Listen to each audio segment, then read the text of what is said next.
Good morning, everyone. I'm Dave Barry, the Assistant Township Engineer. We're going to be starting the meeting at 10 o'clock, or I'm sorry, at 8 o'clock. Forgive me.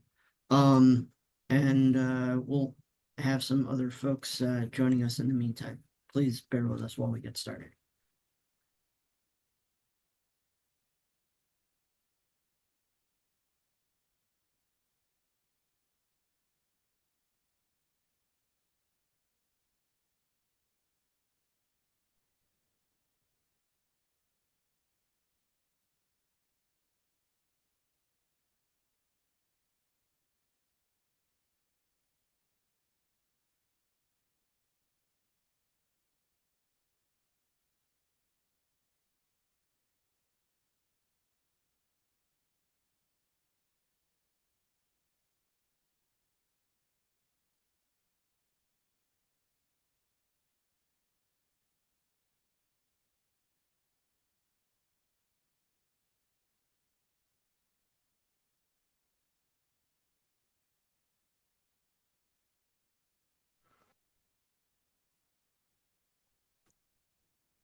Good morning.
Good morning.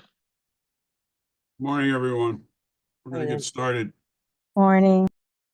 Welcome to the Engineering, Public Works, and Planning Committee meeting, our April 9th committee meeting. See, we have a number of folks from the public here, and we welcome them, and we will start with public comments. Just so everyone is aware, we have some items that we'll be discussing, and then we'll go to the DeHart Park reconstruction and the Parker Avenue bike lanes.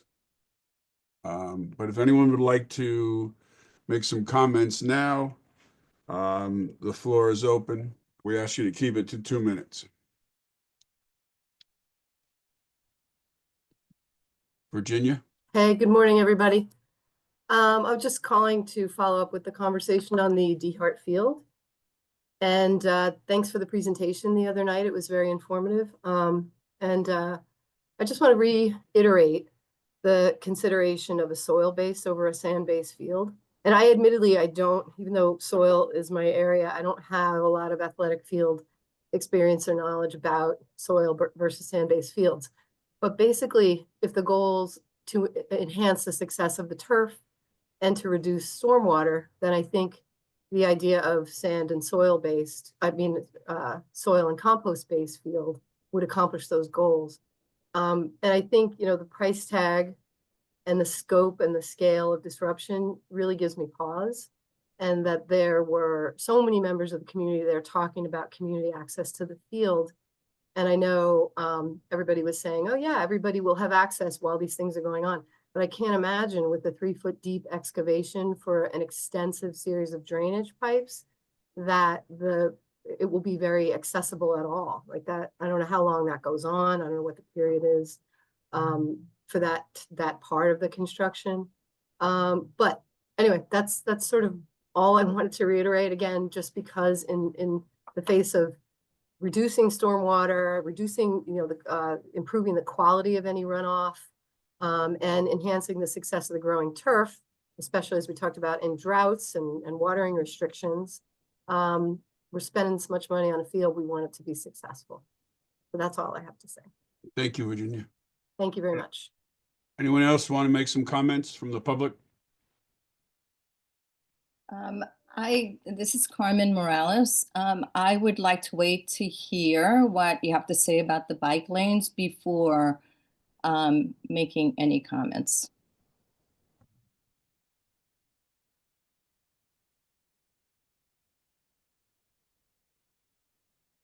Greg Miller. Are comments on bike lanes appropriate now, or should we wait until? Yes. I'm sorry. Yes. Yes. Thank you. Good morning. So a healthy planet and healthy bodies are priceless, but a bike lane on Parker Avenue should be looked at in terms of the value it's going to be providing in light of its actual cost. And I think the way to think about the value it's providing isn't by putting our fingers up in the wind and asking how we feel about it, but asking what the real cost is on some use basis. At the last meeting, or the meeting before, I appreciate that the township committee mentioned that the hard cost was being budgeted at $270,000. Presumably, that doesn't include the design costs that have already been paid for, and that the engineers found that on the days that they were looking at usage, that there was about 300 riders, unique rides per week, which is a meaningful number of riders. So, I think there's two ways of looking at it. Is this a good value for money? One is to say, what's the cost per block of installing this feature? And if it's about 15 blocks, plus or minus, we're talking $18,000 per block. Let me repeat that, $18,000 per block. If it's 20 blocks, it's obviously, it's proportionately less. Another way of looking at it is cost per projected bike user. And being reasonable, one would assume that the 270 isn't spent every year, that it might have a useful life of between 3 and 7 years. So assuming a 5-year useful life, and taking a what I would think is a very, very successful launch of a program of increasing from 300 riders a week to a 50% increase to 450 riders a week for 50 weeks a year, you come to a per rider cost, per ride cost of $2.40. So given other alternative uses of funds in the township, I would urge the committee and the township committee to consider that this is not a good use of funding for the value received. There's other bike initiatives in town which are already in place. There's bike paths that have on-street, off-street signage. There are various streets that have on-road markings. There's routes that are marked. I think the township can do many other things to encourage safe bicycling with much less cost than having this very expensive bike lane. And presumably, this won't be the only bike lane. I don't know whether the 270 is high or not. I take it as a given, and those are the numbers. Thank you. Great, thank you. Anyone else want to speak? Please mute your phones. Anyone else want to speak at this point? Who, Here. hold on, who is Johanna's iPhone? Please mute that.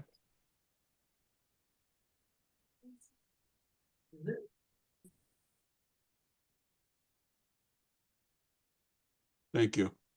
Who else wants to speak? Jane? We did it. Yes, thank you.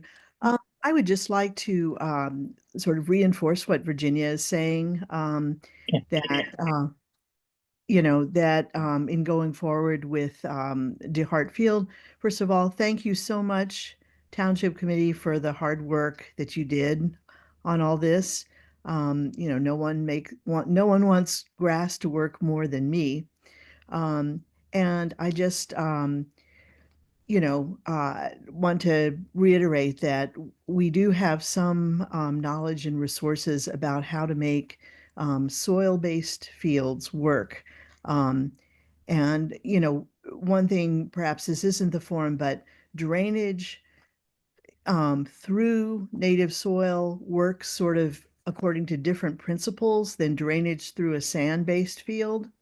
Um, it happens because there is healthy soil structure, which is created by the soil organisms that create.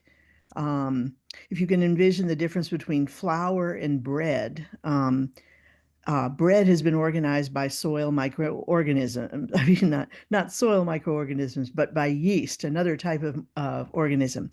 And um, in healthy soil, there's pore space, which allows water, air, roots, and so on to travel through. And so if you're managing for soil structure, what you will do as maintenance practices are different than if you are managing drainage through sand, or a mainly sand field where drainage happens through capillary action.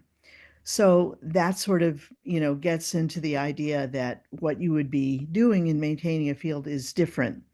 Um, but anyway, I just wanted to speak up for the good results I have seen on soil fields enhanced with um, uh, materials that provide a good habitat for these soil organisms.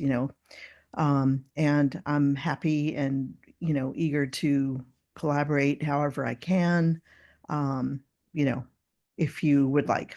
So that's it. Jane? Yes. Thank No, different Jane. Oh, sorry. you. Good morning, everyone. I just had a quick question. Will there be training put in place for the bike lanes, after is put in place? Is there money allocated for some sort of training for bikers? Because I know with biking, it gets quite complicated after a while. The rules, how to turn the corners when cars are turning left and the bikers are turning, left, that sort of thing. And I guess the other question is, when I had a question the other day about the pipes that were put in the ground, what grade of pipes are in the ground at the field that are going to be the drainage pipe? That was the only other question I had, technical question. Great, thank you. Qui? Kia. Kia, sorry. Yes. I wanted to speak again about the bike lanes. Uh-huh. So the concern, I mean, obviously, from the last meetings, many residents have several concerns, about how this has been presented to the people on Parker Avenue, and the impact that it's going to have to the people on Parker Avenue. And in the last week or two, several of us have been going around the community trying to make people aware, and we're finding that many people are still not aware that this is happening. So they have not had an opportunity to have their voices heard, to raise objections, and from our conversations, many people do object. Right? They do not think this is going to be a safe solution for anyone. I drive up and down Parker every day, and I'm imagining every day, I'm sitting here trying to think, how in the world did anybody think this street is an optimal street for bike lanes? There are buses, there are multiple cars, it's a very narrow street. And it's, instead of calming traffic, I think it's going to complicate traffic, and add a layer of complexity to driving on Parker that is going to be not only dangerous, but it's going to cause congestion and idling around people's homes that we haven't thought about. The amount of if you're slowing traffic coming through there and people are stopping constantly, what is that doing to the air quality in those neighborhoods? We're already hearing about congestion pricing in New York City, where people in New Jersey are afraid that traffic being backed up on their streets will cause poor air quality on their streets. So I can't see this not happening on Parker, especially during those busy hours. I think there's a better way that we can calm traffic, control traffic. The second thing is I'm submitting that more education and more outreach needs to be done to the community. The fact that that the city only passed out flyers 1 week before the meetings and seems like only on Parker Avenue, even though many of the side streets will be impacted by this. And I don't understand why that hasn't been a conversation, but people do not know. And I do not think it is right. I feel that it is an intentional effort to, I won't say cover up, but keep it covert, so that you don't get too much dissent. So my feeling is that there should be more outreach to the community on this before the decision is made. Okay, thank you. Anyone else? Hello, this is Jose Fuentes. Hello, Jose. Hi, so I'm a Parker Avenue resident, and Don't know how to use this phone. Like, We're just trying to figure out Hold how on. to just, how, I'm not blurry. hello. Yeah, go ahead, Jose. Yes, so I'm a Parker Avenue resident, and I appreciate that the township has done a study about bike lanes in the different streets. But yes, I agree that Parker Avenue it's a narrow street for taking such an undertaking. Basically, overall, I'm opposed to having bike lanes on Parker. Thank you. Thank you. Anyone else want to speak at this time? go ahead. Rosemary, Hello? Rosemary, go ahead. All right. Well, I'm very opposed to the bike lanes on Parker Avenue. As I've said before, the street is really too narrow. I've seen accidents happen. I myself was hit by a biker about more than a month ago, and I'm still going to pain management 3 times a week. They don't have laws and they don't obey laws. And when I was hit, it was a motorized bike and it went around 2 cars as I was turning onto Parker from Prospect and totally just jammed into me, messed up my car, messed up my leg, my back, my whatever. I'm already a senior, and obviously having these kind of injuries is late in life. It's not good at all. And then when I think about the fact that these bike lanes are actually going to be on my own street while I'm trying to maneuver going in and out of my own driveway, it's very frightening. And I've seen myself, students, kids on Parker with bikes. Some of them good, some of them not. But the Parker Avenue itself is just too narrow for bike lanes and cars. And then what happens if the bikers decide that they don't want to stay in the bike lane? They want to go in with the cars. What are you supposed to do? Are we supposed to have police 24/7 that's watching to make sure they stay into these bike lanes? Or what if a car is coming and the car is coming the other way and they decide that they need to get into the bike lane just to dodge somebody? I mean, that really doesn't make sense. But at the same time, we know that these are real situations that can happen. And they could happen on a daily basis. Now, I'm not against bike lanes, but I just think that they should be on a street that's wide enough to accommodate the bike lanes safely and the cars safely as well, too. I looked at the bowlers you put on Prospect, and I looked at the cars, and they were having problems negotiating this. And Prospect is much wider than Parker. So I don't know how scientifically you could think that this would be a very safe thing to do on a very narrow street like Parker Avenue. Thank you, And I think, Rosemary. well, thank you. Thank you. Anyone else? Hmm. Hi. This is Johanna, Mount Parker Avenue.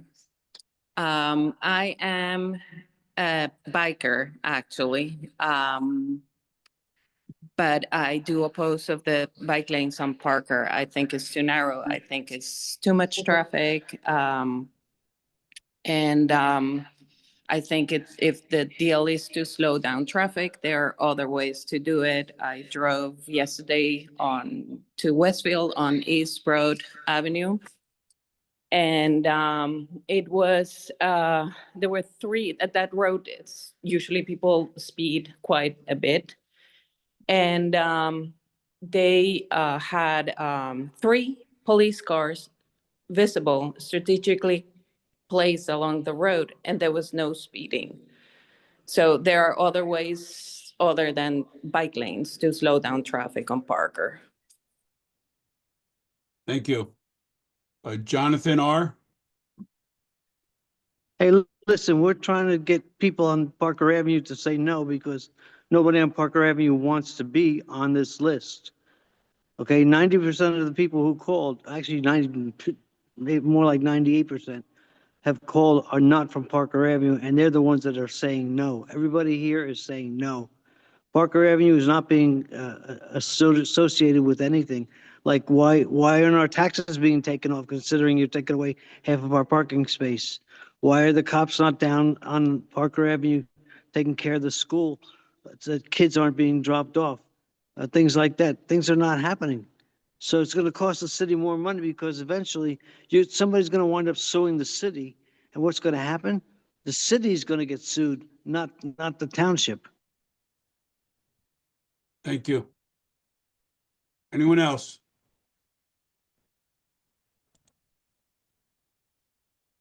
Okay. I have a question. When is the decision going to be made on the bike lanes? We'll be discussing that later. There's no timetable yet. Okay, do you know later when, like this year, this No, summer? we're going to be discussing it later today. Oh, later today. And the decision is being made today? No. Okay. No. Is there any intention to reach out to additional residents along Parker? Because again, most people still don't even know about it as we canvass the blocks. Okay. We hear you. We're going to be discussing that also. Okay. Thank you. Anyone else?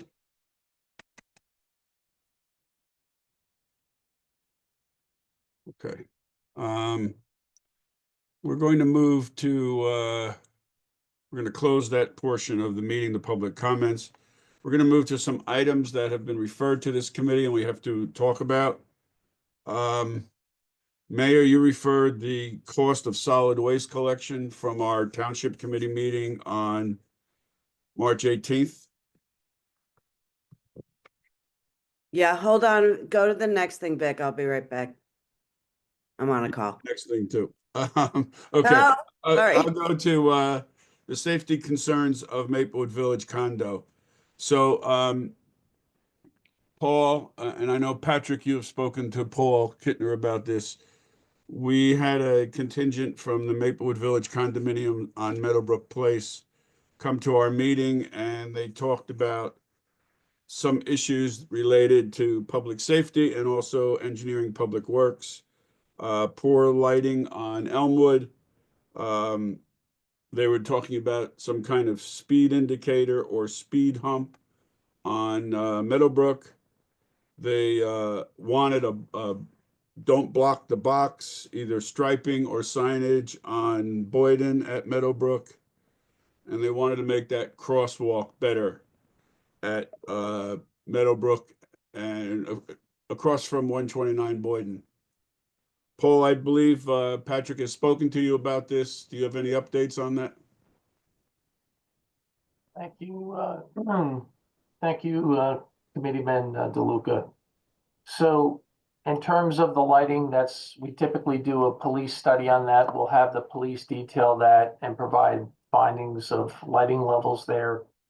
If lighting is found to be insufficient, it could be from a burnt out bulb, for example, or it could be a lack of lights themselves. So either way, we'll coordinate with PSCG. That's not a problem. This year, we plan on restriping Boyden Ave as a traffic calming improvement. And one of the things that we considered was adding the do not block a box striping at the Meadowbrook Place intersection. So I think that could absolutely be achieved with this project. In terms of a speed hump on Meadowbrook, that's a traffic calming measure. And we would normally have that normally starts with the initiative of a traffic calming policy requiring signatures to initiate an improvement like that. So, the neighborhood would have to buy in on that. So that, that person, if you want to forward their contact information to me, I'll reach out to them and I'll, ensure that they have a copy of our policy. Okay, thank you. Anyone have any questions from the Township Committee on this? Okay, we're gonna move back to solid waste collection, Mayor. Yeah, hi. Hi, everybody. The issues that are happening with with our residents who, as we know, have to contract with either Waste Industries or Waste Management for garbage collection, and Waste Industries in particular just did a massive increase of about, don't quote me, but I think it was like 30 to 40% in their pickup rates for the weekly pickups. So I don't know the process. I know there was a discussion years ago before I was on the governing body about Waste Industries and Waste Management. So I want to know whether or not we can open it up to other companies, what the process is, and how these two are the only ones here. So Becky, you have a lot of history on that. Do you know? So, so our system here in Maplewood is that individual homeowners and property owners contract with private haulers. And the ones that have been willing to come into town are Waste Industries and Waste Management. The one time that we solicited bids to do an alternative system of even our picking up garbage, we got one additional company, but it didn't pan out. We did at the time negotiate with Waste Industries and Waste Management that they would have at least 2 tiers of rates. That would be 2-day collections, 1-day collection, 1 can, 2 cans, things like that. And I believe some of that is still in practice. These are regulated, or used to be regulated, by the BPU. So municipalities don't have much control, but I do think it would be useful maybe for Mr. Weary to speak to our attorney to see if what leverage we might have, and to bring these companies to a township committee meeting to see if we can pressure them. Unfortunately, I think this is happening across the state. So one municipality is not going to have much, but I think we ought to make it public and bring them in. We've done that before. Okay. Yeah, I think that's fair. And as with most things, the more municipalities that complain about it, the more likely that, and maybe we think about, after more research on this, maybe we think about a resolution to our legislators to ask them to get more restrictions or at least to BPU. So thanks for that. It's a concern. That's a huge big concern. So Mr. Ware, if you could talk to Ms. Credidio about this, and I don't know if BPU still has jurisdiction. There's been a lot of deregulation. Yeah. And I don't know what your negotiation was with it. Was it binding, or it was just like a conversation? It was probably just conversation. It was their agreement. Right. We didn't have any, there was nothing, there was no contractual relationship because we're not in a relationship with them. Fair enough. Okay. What was the other thing I put on? Commercial recycling of cardboard. Yeah, I don't even know our process, and a business reached out. So I just, what is our process on that in our commercial districts for pickup for cardboard for recycling in the commercial districts? Do we do that? Do we, is it all private? What's the situation? Mara can answer that. We don't pick up from commercial establishments recycling. However, we do open our recycle center, and I suspect that many commercial establishments take advantage of that and dispose of their recycling at our center. So that's privately conducted with the establishment. Okay, and it's not, is it any given day or is it everyone is different? They have different recyclers picking it up for their, or should we consider including that at all? Probably Mayor, not. I can add to this. So business owners have to pay for private pickup themselves. And so it's not a municipal program. And I was very happy to see this on the agenda because it's something I've been thinking about, having been a business owner, having worked at other business owners, having worked in development and buildings. A lot of it just winds up in the garbage, like it all goes in one place and it all goes into the garbage. And I was curious why municipalities don't provide recycling pickup for commercial businesses like they do for residents.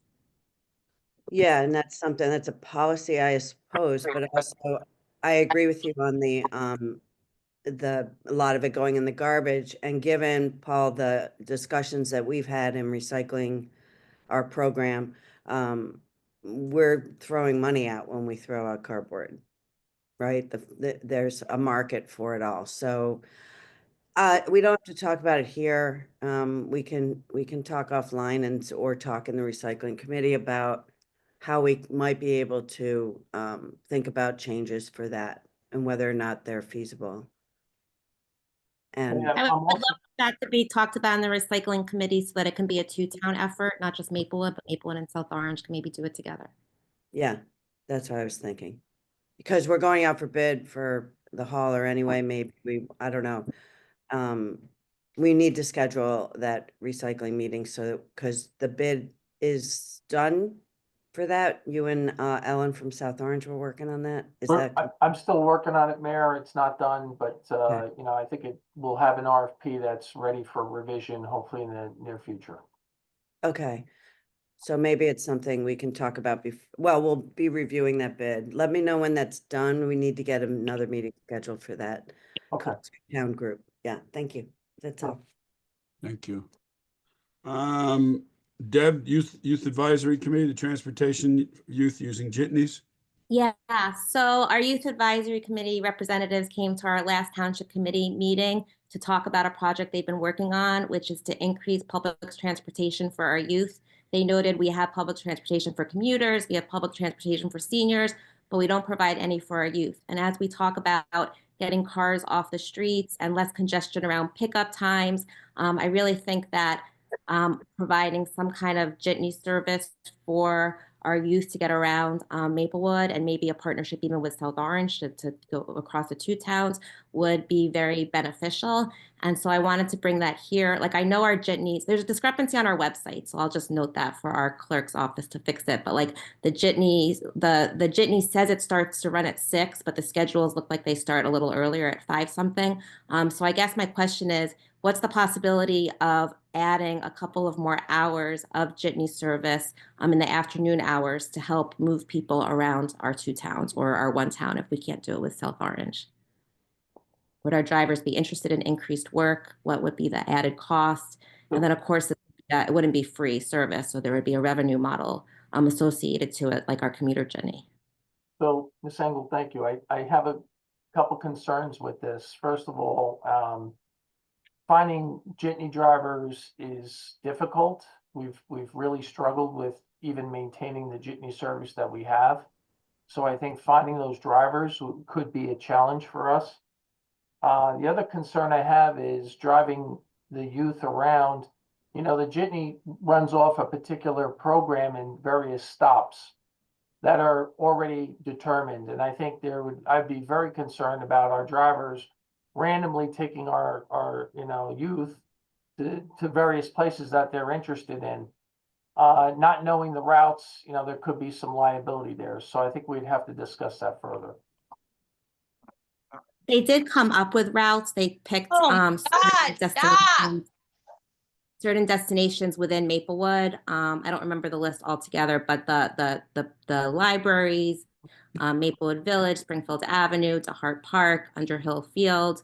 So I think there would be a route, and we can even maybe look at the existing routes to see where they hit. I just don't know we would need all the jitneys at the same time, but And as far as the hard to find the jitney drivers, I'm just wondering if increasing hours would make it easier, because I feel like sometimes when you have positions that are only like 3-hour, 4-hour shifts, maybe it's harder, but I'm not sure. I'm not sure if they have other jobs and they're doing this after.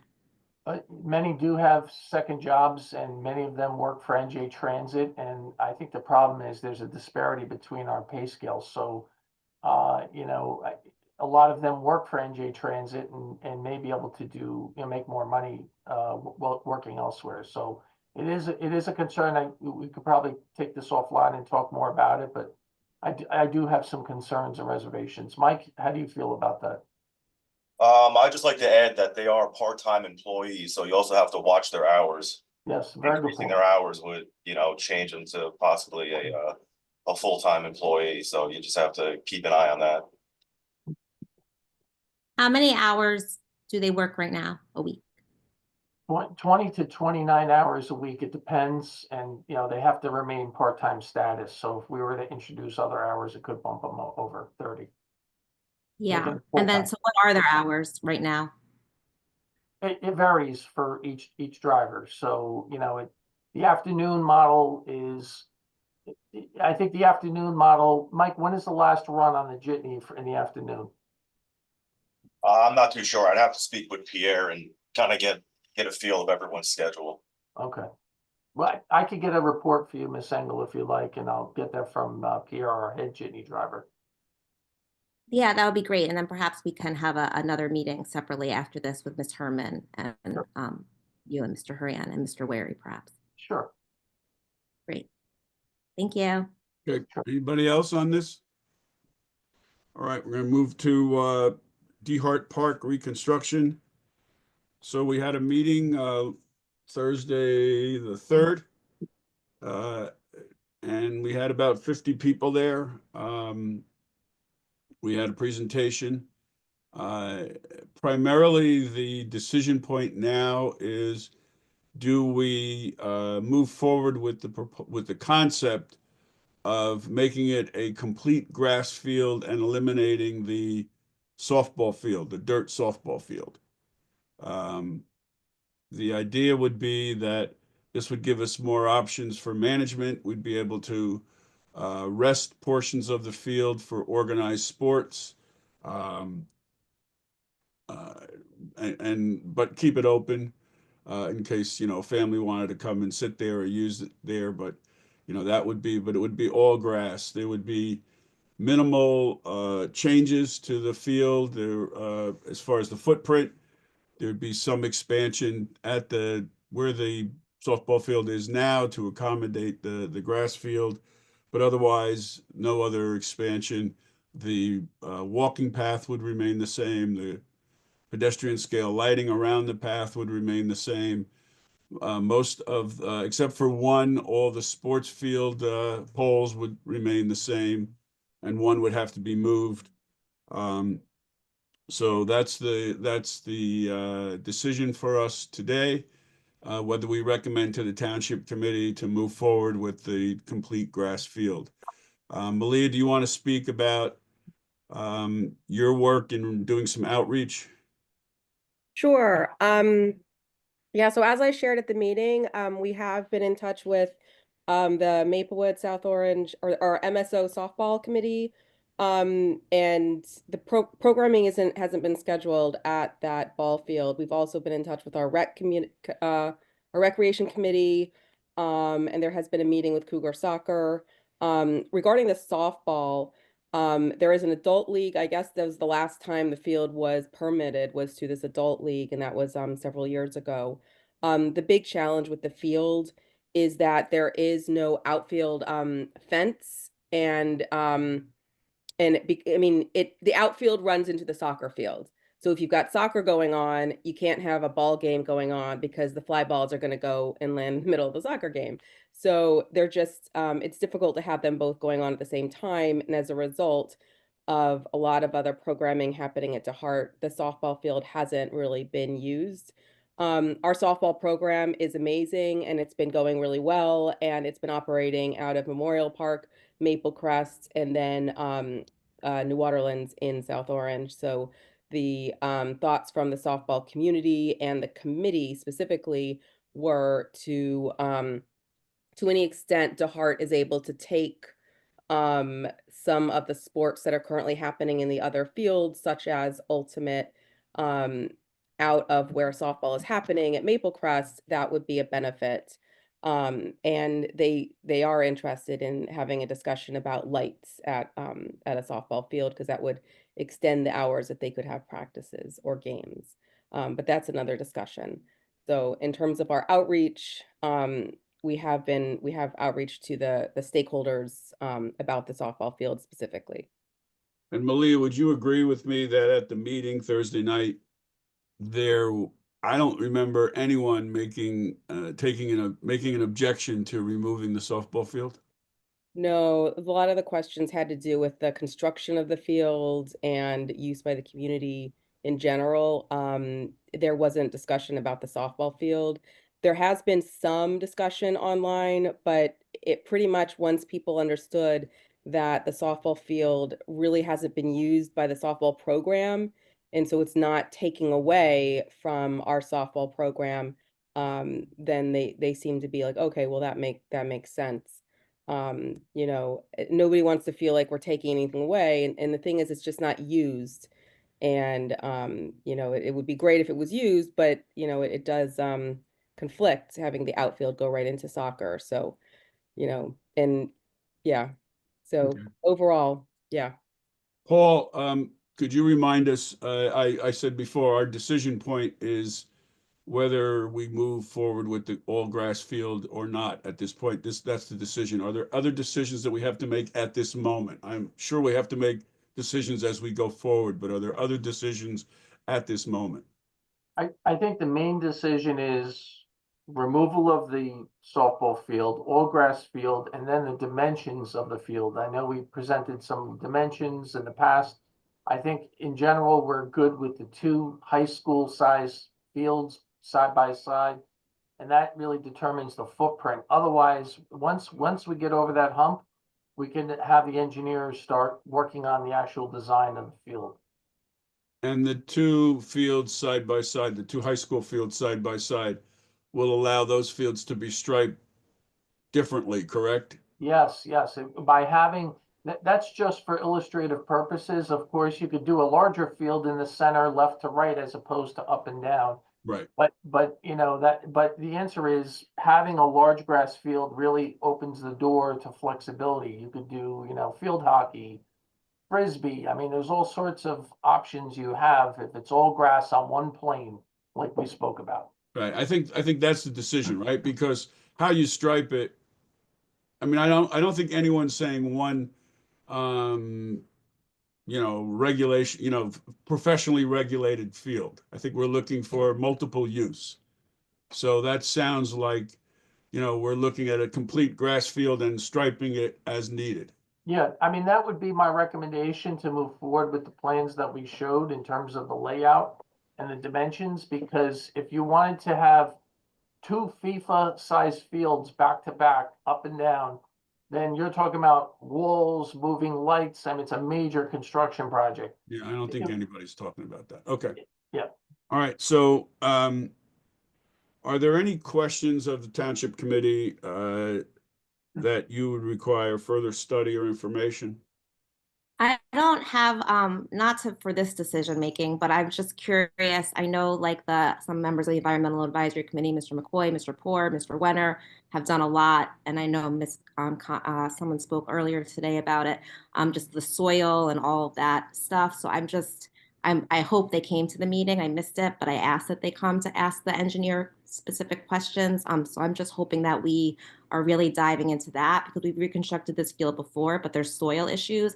And I'm just a little worried we're going to spend the money and it's going to happen again. So that's just my one concern. Yeah, I agree with you, Deb. And I think I just want, and Paul and I met with Jane Comrade about the sand, the soil and things like that a week or so ago. Just, I'd really like you to delve into that with, from Virginia's points and from Jane's and others about the sand and whether or not that's good. So with our experts, with the consultants, and see if they can give you pros and cons on either one so that we can make a decision on that. Thank you, Mayor. You know, Ms. Conrad's information was valuable. We had sent that to our design engineers, and we're going to review that. I think the question is, should it be sand-based or soil-based? And, you know, when you look at most fields that are commercially available, the standard is generally sand-based. You know, golf courses are often sand-based fields, and, you know, because of the drainage concerns. So, you know, most fields are set up that way. I think we could have some sort of hybrid. We could consider that, but I don't want to get ahead of the engineering. I want to let our engineers review it and provide their recommendations. You know, and we'll, you know, our goal is to get the best possible field we can for our residents. So, and, you know, and I don't want, we don't need to get into all the details, I don't think, but this system is going to have a drainage system, which the current field does not have. And, you know, we're very aware of the problems that we had with the current field. That's what we're trying to fix. So, Right. you Yeah, know, I don't disagree with you, Paul, but I do think there's some informed information, not just, you know, ideas. that's absolutely.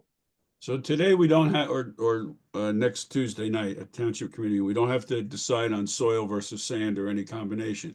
But our first decision right now is, do we want an all grass area within the fence and eliminate the softball field? And I think that's the question. I'd like to see where the Township Committee, the members of this committee, that would be Nancy and Deb, where are you in relation to that question as a recommendation to the Township Committee? Yeah, I'm okay with that recommendation, because I think we've established the fact that the softball field, which I have very fond memories of playing there for several years, does have issues with regard to its own playability, and therefore it's underutilized right now. Deb? I agree. I'm for it. I know Ms. Herman mentioned ultimate, but I also think that it could benefit other sports programs like our field hockey development programs and other areas. So I am for it as well. I'm for it too. Even I agree. I've played softball there, but I do think this is making this an all grass field is the right way to go. Malia and Dean, you want to weigh in? I agree with the proposal. Same. I agree with the proposal. Okay. Even So, though I wasn't sure I would in the beginning, but after talking with all the stakeholders, yes. Great. Sorry for cutting you off. So Paul, we will bring this up. It's on the agenda Tuesday night for a discussion item. We will bring this up. We'll take Patrick, I think it would be good if we take a vote, right? Just to Tuesday night, just to confirm that, just so it's on the record. Yeah, sure. Sure. We can take we'll have the clerk call a poll if you. Okay, we'll do a motion and, Yeah. okay. So Paul, that's as much as you need after Tuesday night, right? To unleash the engineers? We could certainly move forward in those decisions in terms of the profile and some of the more engineering specific items. You know, we're gonna, I think it's a process we're gonna wade through and come up with our recommendations and decisions. Okay, so just a couple of things that I want to put on the record now is we do want some analysis by our engineers on the soil versus sand-based field. There is a dedicated field there, Sansone Field, for Danny Sansone. When I was the mayor, we dedicated that field. He died young in that field. So that, I believe there's a rock and a plaque. Actually, the field was moved. The field was at the other end at one time, and then it was moved over. So we want to figure out how to, certainly want to retain that plaque somewhere and figure out where that is.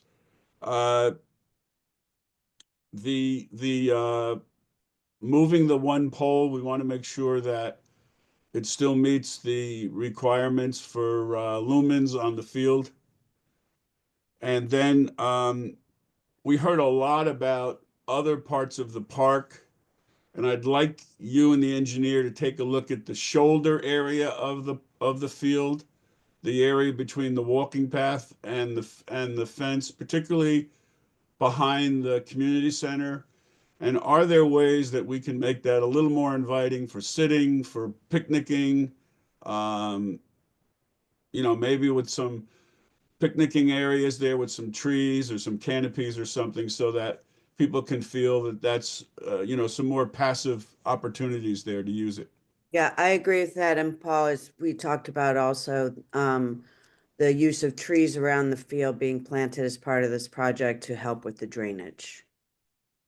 Yeah, and trees have other benefits too, such as providing shade and cooling the area off. So yeah, that's something that we did discuss at the meeting, but we'll look at, more aggressively the passive uses as well. And the last thing, Paul, is there was quite a bit of concern about the drainage. Will we be adding more drainage to the existing system on Newark Way and beyond? So we want some numbers for that, some analysis of that, whether or not we want to talk about an underground retention basin. We've talked about that in general with our stormwater. So, even some rain gardens and things like that. So look at all those options. Okay.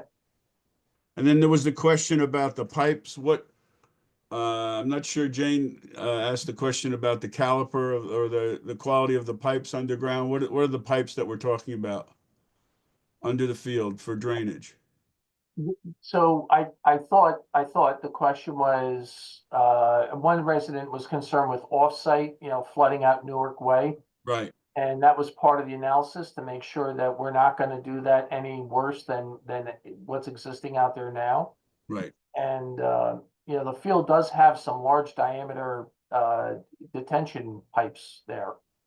And I think it's specifically for that purpose to prevent the flooding out of Newark Way. So Okay. it So already you're gonna be has able some to, underground. you're gonna take a look at all that and be able to give us some sense of some recommendations on the movement of stormwater. Yes. Okay. Vic, I just one other thing on it with the use of the fields. There's concern about the fence around it, like being locked off from the neighborhood on, as a regular park. Right. So I know that obviously when we're resting the fields from playing teams is very different from leaving it open for people to, casually kick a ball around or whatever. So I just want to assure the community that we're not going to be locking it up once it's built and it's normal. Obviously during construction, we'll have some of that, but just Yeah, want to and confirm that.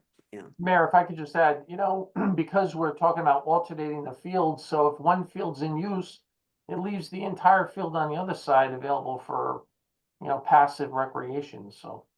Right. So I've spoken to Patrick to make sure that we convey to the Department of Community Services some of the concerns and ask them to take a look at the recording of the meeting so that they hear the concerns that were brought up.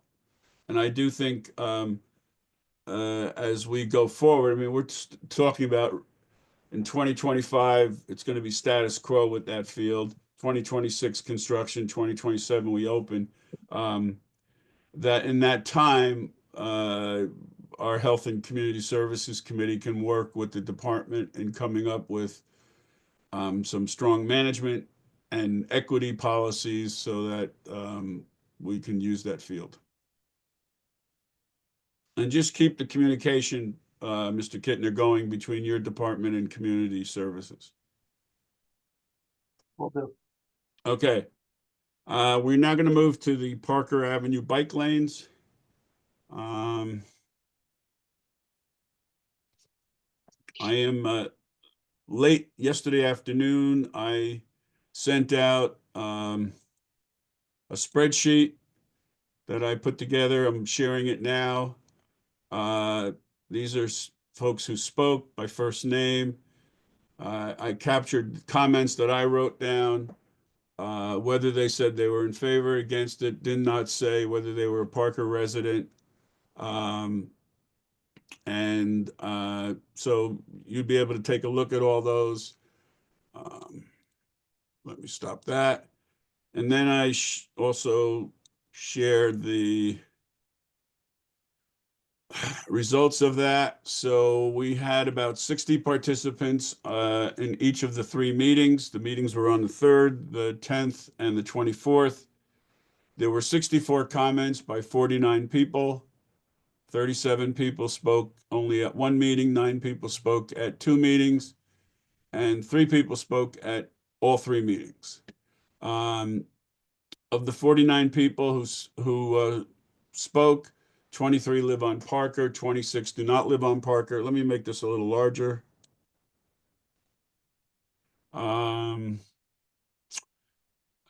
27 people spoke for the bike lanes. That was 55%. 17 spoke against, 35%, and 5 did not expressly say yes or no. So that was 10%.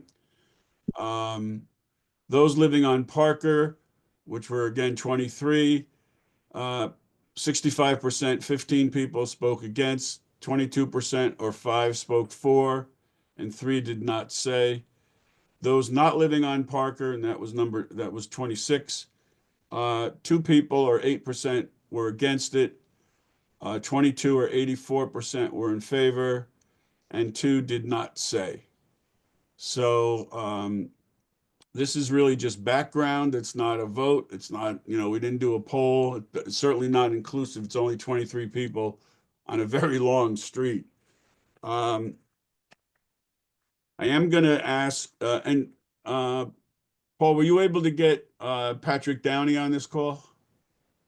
We asked Mr. Downey, I don't know if he's on the call or if Mr. McCormick is on the call. Is Mr. McCormick available? I don't see any of them on the list. I am. Hi, guys. Oh, Sorry. you are? Hey, John. Yeah, I'm JMM. I have no video, just so Oh, I can see you guys. John's got the alias today. Okay. Okay. Good morning, everybody. Good morning, John. John, can you say who you are? Sure. Again, John McCormick. I'm a principal with Dynamic Traffic. We've been helping the township with all matters traffic, pedestrian safety, bicycle safety, et cetera, for what, Paul, the past 3 or 4 years or so. 4 years, yeah. Yeah. And unfortunately, Patrick did the 3 community meetings, but he could not attend this meeting. So I'm a little bit behind the 8 ball, but I will rely on you guys to help me navigate what occurred at those meetings. Okay.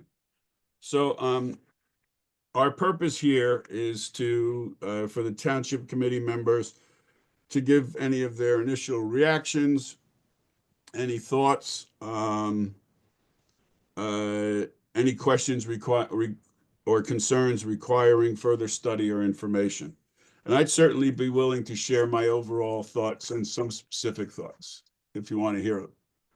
I'll go first. I mean, Go I'm pro ahead. bike lane. I'm Go pro ahead. bike lanes because I think that we need infrastructure for alternative transportation networks to become less auto car centric. I think it's better for the environment. I think it's better for public safety. I do hear the concerns of the residents. Some things just of note from some of the public comment and just from looking at the data you collected. Vic, thank you so much for putting in the spreadsheet as you did.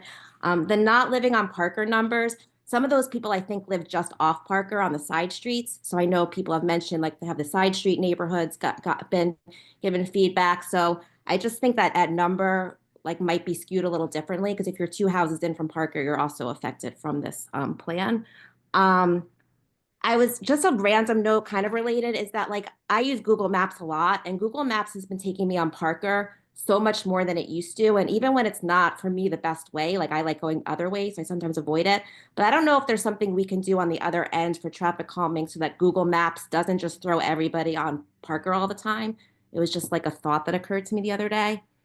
I am concerned about the 1 week lead time of flyering Parker Avenue, if that was true, because we set these meetings a while ago, so I'm not sure why we didn't get the communications out earlier. So maybe that was just a communications hiccup that we should just look in the future when we plan these meetings out 3 weeks in advance. We can start letting the public know 3 weeks in advance because 1 week lead time is a little short. I agree with that. But again, like experts on traffic calming, and I'm not one, but I listen to our engineers and I listen to people who work in transportation, and they all talk about how bike lanes and narrowing roads does calm traffic. And yeah, it's hard to maneuver around the bollards on Prospect Street right now, but you have to slow down to maneuver around them. And that's the point, because people are flying down on these streets. And I understand the concerns that maybe it's not safe to bike on Parker and all these, things, because we just don't know because we're not used to it. But I do think at some point we have to listen to experts that tell us, it could help with traffic calming. It could make people go slower. It could make the road safer for more people. The people want to be able to bike around and move around our communities. And I think that some people might not be biking because it's not safe, because people are afraid to. But when we start putting the infrastructure in, more people can start taking advantage of it. And then we can get cars off the road, which I think is a big ultimate goal. And to who I think it was Jane who asked about education. Yes, we do have an education plan around biking. We have the bike rodeo at our health fair coming up on Saturday, May 4th, I think is the date, where the police will be the 3rd, May 3rd. The PD will be doing, they used to provide like bike helmets in the past. I'm not sure what the programming is, but there'll be bike safety around that. And our rec department is working on bike lessons so that more people can actually learn how to ride bikes. And even if you already know how to ride a bike safely for all those concerns that you were talking about. Because there is, people, drivers of cars and drivers of bikes. Everybody needs to follow the rules and be safe and understand how to be safe. And yeah, some bike riders might not be, yielding to pedestrians, as someone mentioned, but also we're seeing that with automobile drivers as well. I think it's just a fact of life that people are entitled a little bit and rushing too much. And how do we get people to stop doing that? I'm not sure, but it's everywhere. But thank you for letting me just babble. I am in support of bike lanes. Okay. Nancy, anything? I don't know if there's anything left. But I agree with a lot of what Deb said. And I do think, look, if there's one thing I've learned in the 9 years I've been on the township committee, is we go above and beyond in getting public input for our projects. And so I disagree with the fact that not everybody has had a chance to speak. Not everybody has been informed. As Deb will tell you, getting the information out there, because there's so many highways of information that everybody's going to see, is not an easy task. But we have very much promoted this. We've promoted it through all these meetings that we've had, through SMS text. And there is a reality, unless somebody's really against something, sometimes they're not going to take the time to come and speak in favor, or maybe they're neutral on it. So I think we've done an enormous amount of public outreach on this one project. And I think the criticism that we have not is maybe if the flyers didn't get to everybody, maybe there is something we could improve. But we've had 3 public meetings plus this one. Plus, we'll have more conversations, I'm sure, from public input at our township committee meetings. So all that said, we're not gonna please everybody. Everybody's not gonna agree, and nothing is irreversible either. So I think there's been a lot of planning, a lot of thought, and a lot of expert advice on this. And I'm in favor of trying it. And it's like, I think Deb said it in her comments, this is the first of a network of streets that will be accommodating bike lanes. And it's just like electric cars. Once the people see there's an infrastructure for charging them, they're more likely to feel comfortable getting one. So I think, laying it out and having an infrastructure here, I'm in favor of trying it. I'm in favor of using alternate transportation, because as our population has grown in the 35 plus years I've lived here, the traffic is definitely worse, and we need to consider alternatives for all sorts of reasons. So that's my 2 cents. Malia, you want to weigh in? Sure. Yeah, I agree with a lot of what Miss Engel and the mayor said. I think that I'd like to see us taking a look at complete streets as a whole policy. And this is certainly part of it. Trying to make all of our streets safer. I think that Parker goes right by Clinton and it goes to Columbia High School. And it is, narrow, but cars go really fast on Parker and cars go really fast on Prospect. And I've been driving around these streets and, the cars are not going the speed limit, they're going faster. And, once you have once you narrow the lanes, cars do go slower. I was standing out by the bollards on Prospect and it was very visually obvious that as the cars approached those bollards there, they slowed down and there didn't have to be a pedestrian there or anything. Once they approached those bollards, they were slowing down. Studies have shown this is a known thing that once the lanes are narrower, cars slow down. And the big thing that I wanted to mention that is the fact that we have a lot of high schoolers who are biking to high school. And that's something that, that's the voice that, to be honest, I feel like I would like to hear more from because those bike racks are filled, they're overflowing. I know some of the kids that bike there, and so I've been having, one of the students spoke at one of our meetings. I know a couple of others. So they're coming from different areas, but these kids, these high schoolers are biking on our streets. A lot of them are coming from really far away, and this is the only way that they can get to school. And I think we owe it to the kids to make sure that our roads are safe for our kids who are walking, our kids who are biking. And so I see this as a really, a big step in the right direction. I think that whenever you do something like this, there are growing pains and there are challenges. And I hear all of the concerns of the residents. My house is on one of the roads that is on the proposed, like, you know, um, if we were to expand all the, do a bunch of other bike lanes. And we have cars parking in front of our house all the time. I think that, we really need to recognize that the streets are our public streets and they are for the good of the community and really keeping a focus on the community impact that this would have. So I'm in support of this. I do hear the concerns and I think that we can talk about the different sections of Parker. But ultimately, I think that this is a safety measure and I think that's important. Dean, you want to weigh in? Certainly, and thank you for the opportunity. I support the bike lanes for the reasons already mentioned. I won't repeat those.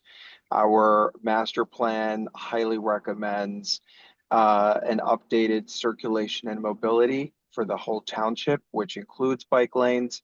And the fact of the matter is that people are using the bike lanes. What we're trying to do here is make it safer for everyone, for vehicular traffic, pedestrian crossings, and for those cyclists who are already using Parker Avenue and other streets that will eventually join the bike lane network in our town. Look, it's a big change. Change is hard. I don't want to minimize anyone's concern. I think all the concerns that we heard are really important and they're all valid. And that only shows that we should continue informing the community everywhere in town, not just along or the side streets of Parker, but everywhere in town. We just need to be informing the community about this. Is the bike lane proposal on the website, for instance? Let's say someone hears about this for the first time today, a friend of them encouraged to wake up and have their coffee doing this. And perhaps they're Googling to find it. Is it accessible? Is that information there? Is the reasoning behind this there? The safety concerns, the traffic calming, the expert's opinion. All of that stuff only supports this even more. And we just need to continue informing and being transparent with the community and helping people come along on this. And I like what Malia said about the public streets. The public streets are the public. They belong to the public. They belong to motorists, cyclists, and pedestrians. That includes the street in front of someone's house. Your driveway is your driveway, but the Dean, we street lost you. belongs to the public. And you hear me now? Yes. Okay, I said enough. I support and thank you. Yep, thank you. So I'll give my thoughts. Overall, I would like to see us do bike lanes. I think it does fit the complete streets. It gives people an alternative mode of transportation. I think if we're going to do an east-west bike lane, Parker makes the most sense. I mean, all the things we spoke about at the meeting, it connects various parks, schools, essentially two business districts, the train station. So it is it's our longest, other than Springfield Avenue, it's our longest connecting route from east to west, direct. Some of the other routes that were suggested, Elmwood and others, they're just not a direct route. But I do think that we have a heavy lift given the Parker opposition. I think we have to work harder at convincing people that that this is not the worst thing in the world, and that we're trying to work out some of the real problems that people brought to our attention. I do agree that our job is to look at the overall picture, and the streets are public, and we make decisions all the time about parking. There are people who can't park in front of their house because commuters park there all day long. We make those decisions because we think they're the best decisions to make, using the available information and facts that we have. I did hear a lot at the meeting, which made me think about these in sections. In the west section, which is the area down by Columbia and the train station, or past the valley towards the railroad bridge. I think the bike lane definitely should connect the Greenway. I'm not convinced that we need to go all the way up to Maplewood Avenue, but that can be talked about. I think between Valley and Prospect, there should be dedicated bike lanes. But we have to solve the high school drop-off first, and I know we're going to talk about that next on the agenda. I think in that area between Valley and Prospect, we have to provide parking passes to the Parker residents so that they have a place to park when they can't use their driveway. Or if they have guests that want to use the driveway, and they can park their cars somewhere else, or create a system where if they have a party, that they can call the police and people can park on the side streets. In the central district, which would be for me between Prospect and Boyden, I think we would have dedicated bike lanes. I do think we need to carve out some kind of work around at the Jewish Center. We can say that 50, 60 people bringing their kids there in the morning or picking their kids up at night. These are preschoolers. We've got to figure that out, whether we use some conflict striping between the bike lane and the drive lanes, or some kind of sharrows there. We've got to do something. I did see, when you do this stuff, you start, everywhere you go, you start looking at things. I did see a sign when I was just down in New Orleans that talked about, no parking, but making it a passenger zone for 10 minutes. Maybe there's, and John, I'm not looking for you to respond now, but maybe there's something where we can be very clear it's no parking, but that for the 5 or 10 minutes that people have to be there, they have the ability to stop and drop their kids off and then get back in their car and get out of there. We have to realize that this is a multiple use road, and there's a lot of needs there. And some people, the Jewish Center built their facility there under the current traffic pattern. And now we're changing the traffic pattern. So we've got to work something out. On the east section from Boyden Avenue down to Irvington Avenue, I would not have dedicated bike lanes. I've been riding since we started this project. I've been riding Parker all the time, and there are always cars parked on the street. Certainly we have the businesses there, we have the park there. but even beyond from Peachtree, Fernwood down, particularly on the side with the church, there are always cars parked there. I don't know whose cars they are, but they're there. And I would look for something, I would consider, one option I found on, when someone raised these notion called the super sharrow, where you have riding in the street, but you do it like this. This is in Boston, where you actually have this is a car lane, but it looks like it could be a bike lane. And certainly, John, you can weigh in on this at some point, but is there a way that we could have a different treatment in that area from Boyden to Irvington Avenue? I heard, that very loud and clear that that's a more congested area, that the side streets are already full of people who park their cars there. We have the situation on the north side where we have gates. So I think we've got to do some thinking there. Some specific things I heard, we heard about making the lanes consistent. So our engineers came back and said making the travel lanes for cars 10 feet and the bike lanes 6 feet. I would change that. I would keep the bike lanes at 5 and make the traffic lanes 11. I am concerned that what some folks talked about is trucks passing each other, buses passing each other. A lot of school buses use that route. Occasionally, transit uses that route. And I don't think that 10 feet is sufficient for the autos. I heard a lot about the bike boxes, looked online. I think we ought to think about those bike boxes. We got people making less, particularly at the light at both Valley and Prospect. I know people spoke about putting a lot of bollards up. I would minimize any bollards. I would agree with the concern. We have very nice new bollards up on Prospect. They look great.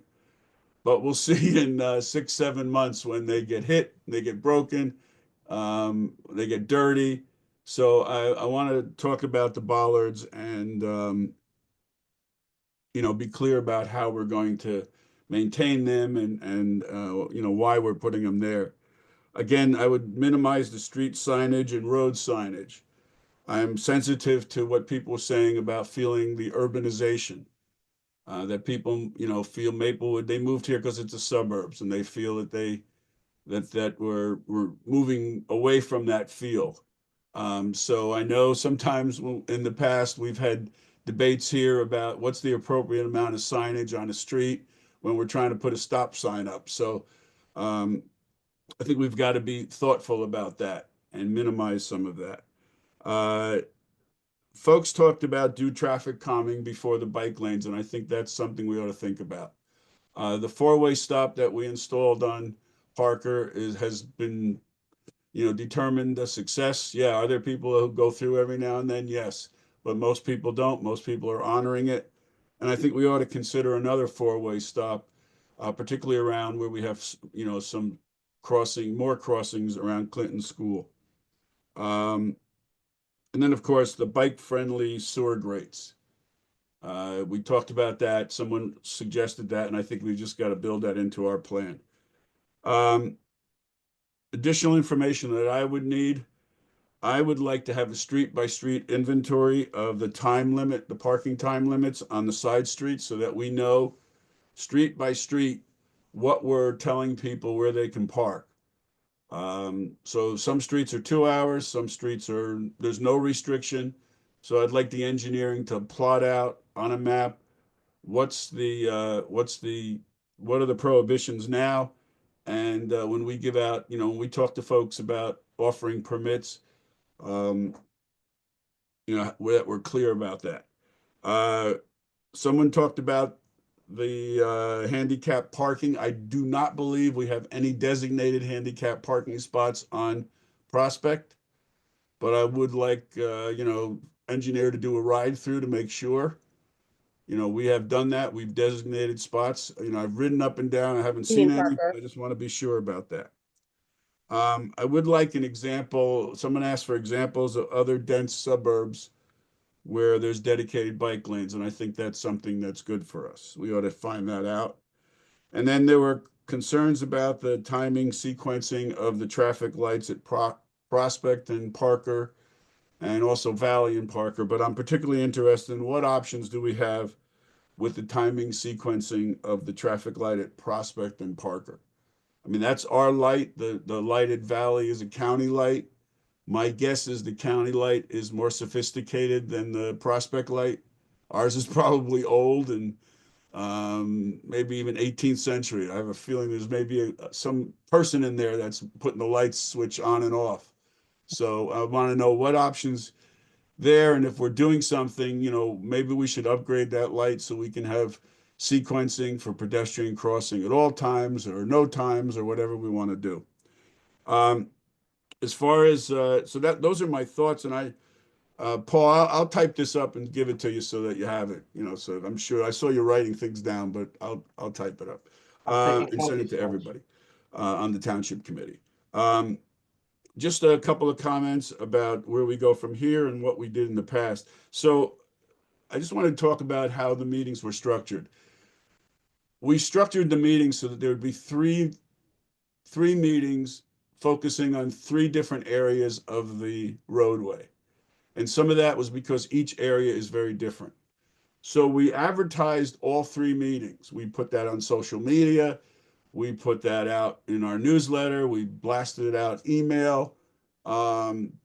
We sent it to certain institutions so that they could share it, some groups that we knew of that they could share it with their members. In addition to that, then we did the door-to-door flyers for each section. So for the first meeting, we did the section between Prospect and Maplewood Avenue with the door-to-door flyers. For the second meeting, which was we were talking about between Prospect and Boyden, we did that area. And for the third meeting between Boyden and Irvington, we did that area. So all the meetings were publicized in a lot of different ways, and then we did a secondary target drop based on where we were having that conversation. So where we go from here, we're gonna, this is on for our agenda on Tuesday night. We've heard some comments here. Maybe some of those people will come back to the meeting either virtually or in person on Tuesday night. And then we'll, figure where we want to go. But I do think that all these conversations will shape the idea and shape the proposal. And then I think once we have a sense of agreement on a proposal, then we have to go back out to the community and see if we can gain their trust and their support. We're not going to get everybody's support, but if we have a plan, and I just want to talk a little bit different, differentiate between what we did was an information session where we could gather suggestions and then proposing a plan. It would have been irresponsible for us to go out there in those 3 meetings and put a plan out there because we hadn't heard anything. Now we're hearing things. Now we're able to move and some fine tune some of those earlier concepts and then go out with a plan to folks. So that's how we laid this out. Everyone would like to make this decision, but there's no hurry here. We need to get it right. And I think that on the 15th, we can continue the conversation, see where we're at, and then continue to move forward with that. So that's where I am on this. Paul and Patrick, I wanted to ask you if you wanted to weigh in on anything you heard. And I know both of you have been working on bike stuff for a while. Thank you, Committeeman DeLuca. I don't know how I follow after that list. That was really good. I will say this much. I think the thing that's lost with the bike lanes a little bit is that this isn't just a bike lane project. It's a traffic calming project. It's a pedestrian safety calming project, safety project. It's enhancing the pedestrian striping and the signage. It's tightening the lanes, just like Prospect and the bollards. It's going to slow traffic down. We're introducing the friction to try to slow people down. And I think there is an opportunity to be more selective with some of those technologies that are available, such as the bollards or other forms of technology that we could look at and try to address their concerns. I think the other key point that was brought up earlier is that people are using the street right now with bicycles. And, you know, the whole idea is, I don't know, you know, maybe some people are using the sidewalk, some are using the street. We want an area where it's a safe refuge for these people. Guess what? The state also wants us to consider this as a complete streets approach. So by doing this, it's also, you know, comporting with what the state DOT wants us to move forward with. So, you know, when we design a project, if we thought that this was a bad project and I had concerns over this, or I'm sure Mr. McCormick, he could speak to this himself, but I'm sure he would feel the same way. If we felt it was a detriment to the public, there's no way we would go forward with this. We would tell you up front. So, you know, this is in accordance with the state guidelines. This comports with the complete streets. And, you know, I think it's a good project. I agree with your comments and the other committee members here. I think we can make a lot of improvements. There's room for that. And, you know, I look forward to working on the plans with Dynamic to try to achieve that. Thank you. Patrick, you have anything you want to add? Yeah, I just want to talk for a moment about communications on this, which you started on. But you know, I want residents to be comfortable that the township was thoughtful in how we rolled this out, and that we, you know, had every intention of reaching as many residents as we could. So we started with these conversations with presentations at this subcommittee last year. Those were public meetings. We had discussions at the township committee meetings. Those are public meetings. We also announced the dates for the 3 community meetings at those township committee meetings. We had paper advertisements in our local papers advertising those 3 public meetings. We had weekly email blasts for over a month, notifying residents of the public meetings and what we were discussing and how their input would be collected. We put this out over social media, specifically the township's Instagram and Facebook pages. We had local press coverage on this. I know at least one of our local online news outlets had done a feature story just on this. We hand delivered letters 1 week prior to all the meetings. We thought that would be, after all the other notification, that 1 week prior would be enough notification where people could put it on their calendar, but was close enough to the event where they wouldn't forget about it. And now residents can still access all of the recordings and the plans on our website. If you go to the township's homepage under residents, you'll see a link for Parker Avenue bike lanes. So that's what we've done until now. You know, as has been discussed here, there's still a lot of work to be done, and we'll continue to communicate with residents regarding this plan. If anybody has questions, my information was on all the flyers, and we'd encourage residents who couldn't attend those meetings to reach out to me. Some of that feedback, or all of that feedback, I've shared with the township committee. And I'd encourage any residents who, you know, if you're not able to speak here, if you're not able to attend the public meetings, you know, you still have an open line of communications to me to share your feelings on this project. And, you know, we'll continue to update the website with new information on this project as it becomes available. Don't forget the text messages that went out by SMS as well.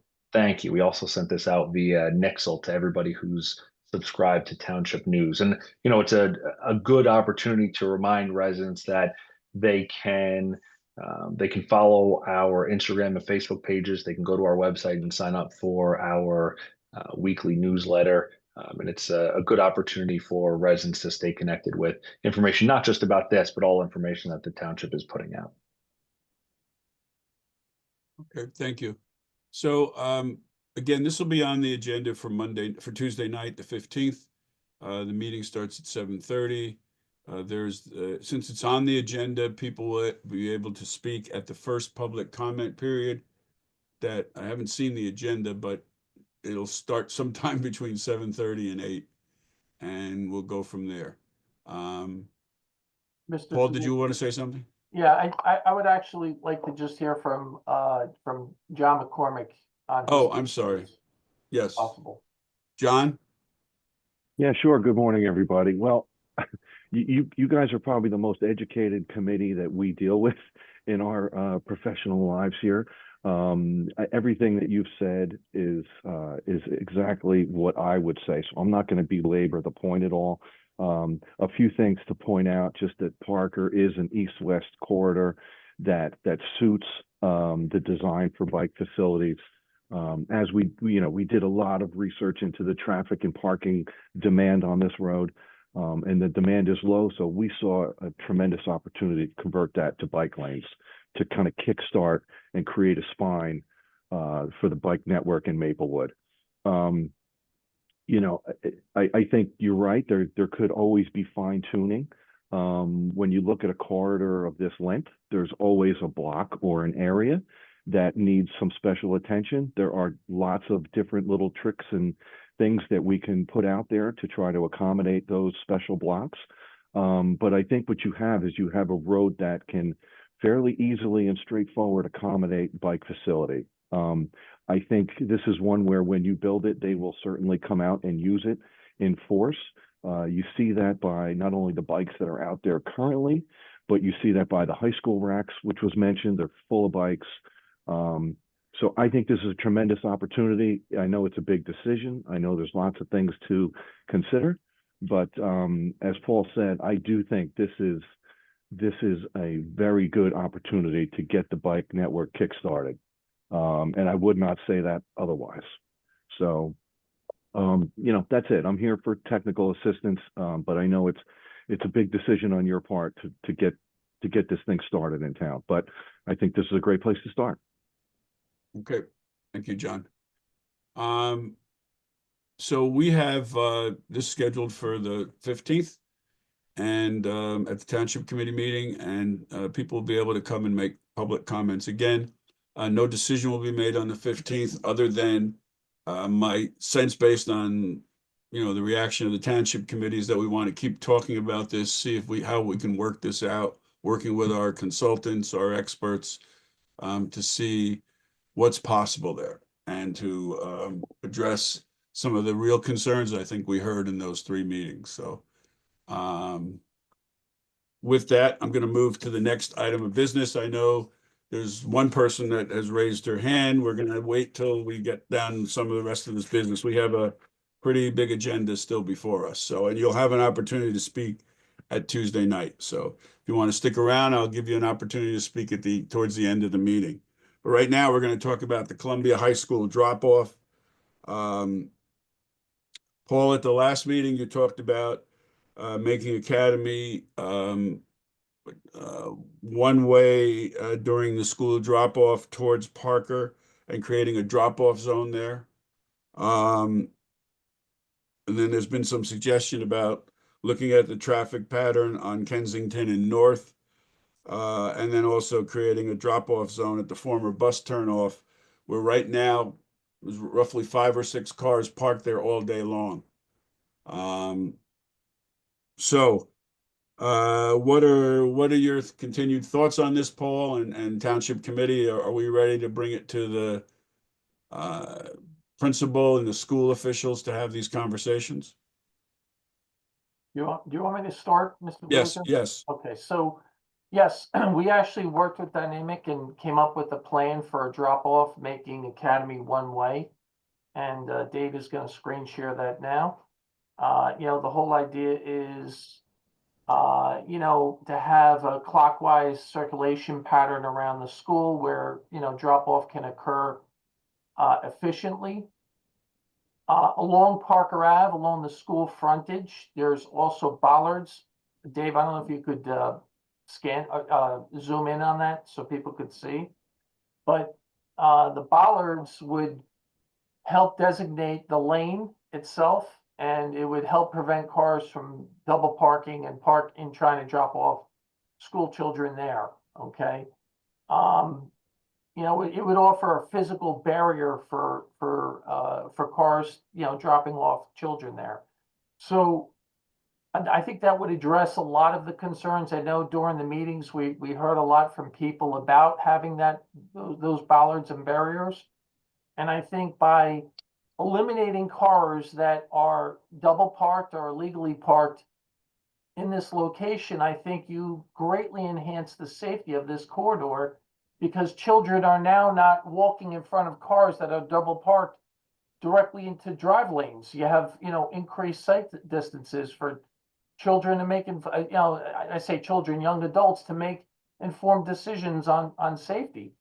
So this also would go hand in hand with consideration for North Terrace and Kensington in enhancing that drop-off area. We don't currently have a sketch right now for that, but that's something that I think we need to consider. So if we don't have cars double parked, then, those intersections with the enhanced crosswalk that you see there, they would be safer alternatives for parents and give parents options to drop off their children. So that's And okay. then just if you could leave this up, to where Valley Street is, where this group of cars are parked there. That used to be the bus drop off for the 31 bus when they were heading north. And now cars just park there. I'm not even sure if we have something on the, yeah, right there, if we have something on the books about that being a bus stop. But certainly that, to me, can be a drop-off point for people going north on Parker or making a left off of Jefferson and pulling in here and dropping off and continuing down Valley. So I think what you have here and what there and what we can do on Kensington and North Terrace, I think we can come up with some plans. So colleagues on the township committee, do you feel comfortable of us taking this to the school board and having conversations? I have a question. Dave, can you pull out a little bit? I'm just trying to, I'm for drop-off zones. I'm just trying to understand. So when you're coming down Prospect Street, where do you turn down to get Academy? And I'm just wondering if we need to be looking at the impact of cars, because I drive to CHS a lot on some, but if there are impact of cars on Summit and some of the side streets, because that light on Prospect and Parker, we already know is really bad. So I do think if we're going to put something on Kensington and North Terrace as part of the plan, that might work. But I'm just worried about people coming from College Hill or Hilton or other areas that have to get through Prospect and Parker to be able to get to this drop-off zone. So that's just my one concern. My second thing is I am ready to go for this to be taken to the principal and school district, but I just ask that either myself or Ms. Herman be included in those meetings, since we have high school students and we are very familiar with drop-offs at our local schools. I just think that our voices would be helpful, so one or the other. And I would also request that we invite a couple members from our youth advisory committee to be at those meetings as well. I think it should go to the municipal partnership, Deb, and maybe our engineer can join us. I'm not in favor of a ton of stuff on the street. I think we should wade into this pool instead of putting all this signage and bollards and infrastructure when we haven't even tried just signage for drop-off zones. To Mr. DeLuca's point on Valley Street, using the former bus pull-off is a good spot. If we're gonna utilize Academy, then put the drop-off zone signs first. To our point earlier, like we were putting so much bollards and stuff on the streets, it's feeling a little less residential and suburban, right? And I know others may not agree, but we're not talking about elementary school students. And I think there should be a campaign out there, and I'd like to talk to the school about it, about the values and health improvements to walking to school, because these are 14 to 18-year-old kids. So I think I would be in favor of adding drop-off zones. I wouldn't be in favor of all the bollards and everything right away. If we find that we need them, then fine. And then the last thing is we need a police presence to enforce people who are pulling over in the wrong spot to drop off their kids, because people do it to their convenience and not to necessarily following where it's safe to pull over and where we don't want you pulling over. So I think we need the police participation in this. to make sure people are dropping off where people should drop off and not everywhere else. That's where I think the issues are happening, where people are not stopping in any one location or designated locations so much as wherever they feel like. Paul, can you talk about how do you access Academy if it's one way going south towards Parker? Do you have a shot of the bigger picture, or is this it? Yeah, no, well, we could go on Google if we need to, but certainly Beach Street is very tight, but that's one way of accessing it. And obviously Hickson is another way to get to Academy. So, that may not be ideal for, certain Maplewood residents. So, but Beach would be one of the options, and Hickson would feed it as well. So if you're coming down from Springfield and Prospect, you would go past the Parker light to Beach, make a left, come on to Academy and drop people off. Yes. If you're coming from South Orange, you'd make a left onto Hickson and then come up to Academy and drop people off, or you could just come right down Academy to drop people off. Yes, and there was discussion, I just want to note, Mr. DeLuca, that there was discussion about making this a temporary measure, the one way, similar to what we've done to other schools around our township. So yeah, this would just be for a half hour in the morning. I'm very concerned about the backup that'll happen on Prospect Street. The backup's already really bad, and you need people to get through that light, and there's not that much room between that light and Beach Street, and to make a left. I don't think that has been thought through enough on Academy one way that way, unless we have an alternative drop-off zone on the other side of Parker, so that parents don't have to, so people don't have to manage that intersection. Okay. I don't think Good that's idea. gonna work. Good thought. Yeah, I agree with Deb. I'm not sure. I think we try other things before the one way. Because a lot of people heading north on Prospect Street, take a left onto Parker and a right onto Academy to get into South Orange rather than being on Prospect. So just Yeah, but be mindful. there's no way you can have a drop off without making this one way. You just need an alternative on the drop. right. You just need a second. Like we can have three Yeah. drop-offs, the Valley Street, the Academy Street, and then one, I don't know, direction on that, the Kensington North Yeah. area. Okay. Okay. So Can are we I ready to take this to the school board and the school? We have to I talk just to add the a couple of principal. I think thoughts? we got to talk to the principal before you bring it to the district. Oh, Mr. DeLuca, can I add a couple of Yes, thoughts? I'm sorry. Go ahead. Yeah, just real quickly, I wanted to update that according to Superintendent Bing, the students are working on a safety plan to the mayor's question, and he expects that to be ready in a couple of weeks. So that is happening. He noted that you were the one that asked for it, and wanted to make sure you were aware that that's happening. He mentioned that at the Bose meeting, so I wanted to pass that on. Secondly, I was so I was on camera a little late this morning because I was stuck on Parker at drop off. And one thing I have noticed that I wanted to point out that these crosswalks on Parker are there, you can't see them anymore. They're like invisible. So I don't know how easy it is for us to refresh crosswalks. I know that, we're talking longer term about this plan on Parker, but I think that in the interest of safety, I think that we really need to take a look at all of the crosswalks leading to our school and make them as bright as possible, because that is like something that would really improve the safety. Regards to the bollards in front of the school, I think part of that would be, it would be great to have police going up and down and policing that, but oh my gosh, I couldn't imagine that in the middle of drop off, having police cars going up and down that street, walking up the street, ticketing in the middle of everything else going on. The bollards basically perform what the police, you could have a couple of officers there walking up and down saying, no, you can't stay here. You have to keep going. You can't pull over. But the bollards essentially do that. They would block people from being able to pull over. And then to what Ms. Ingalls said, I think taking a look at a drop-off zone on Kensington Terrace or North Terrace, like to address all of the cars that are coming from that direction, I think is really important.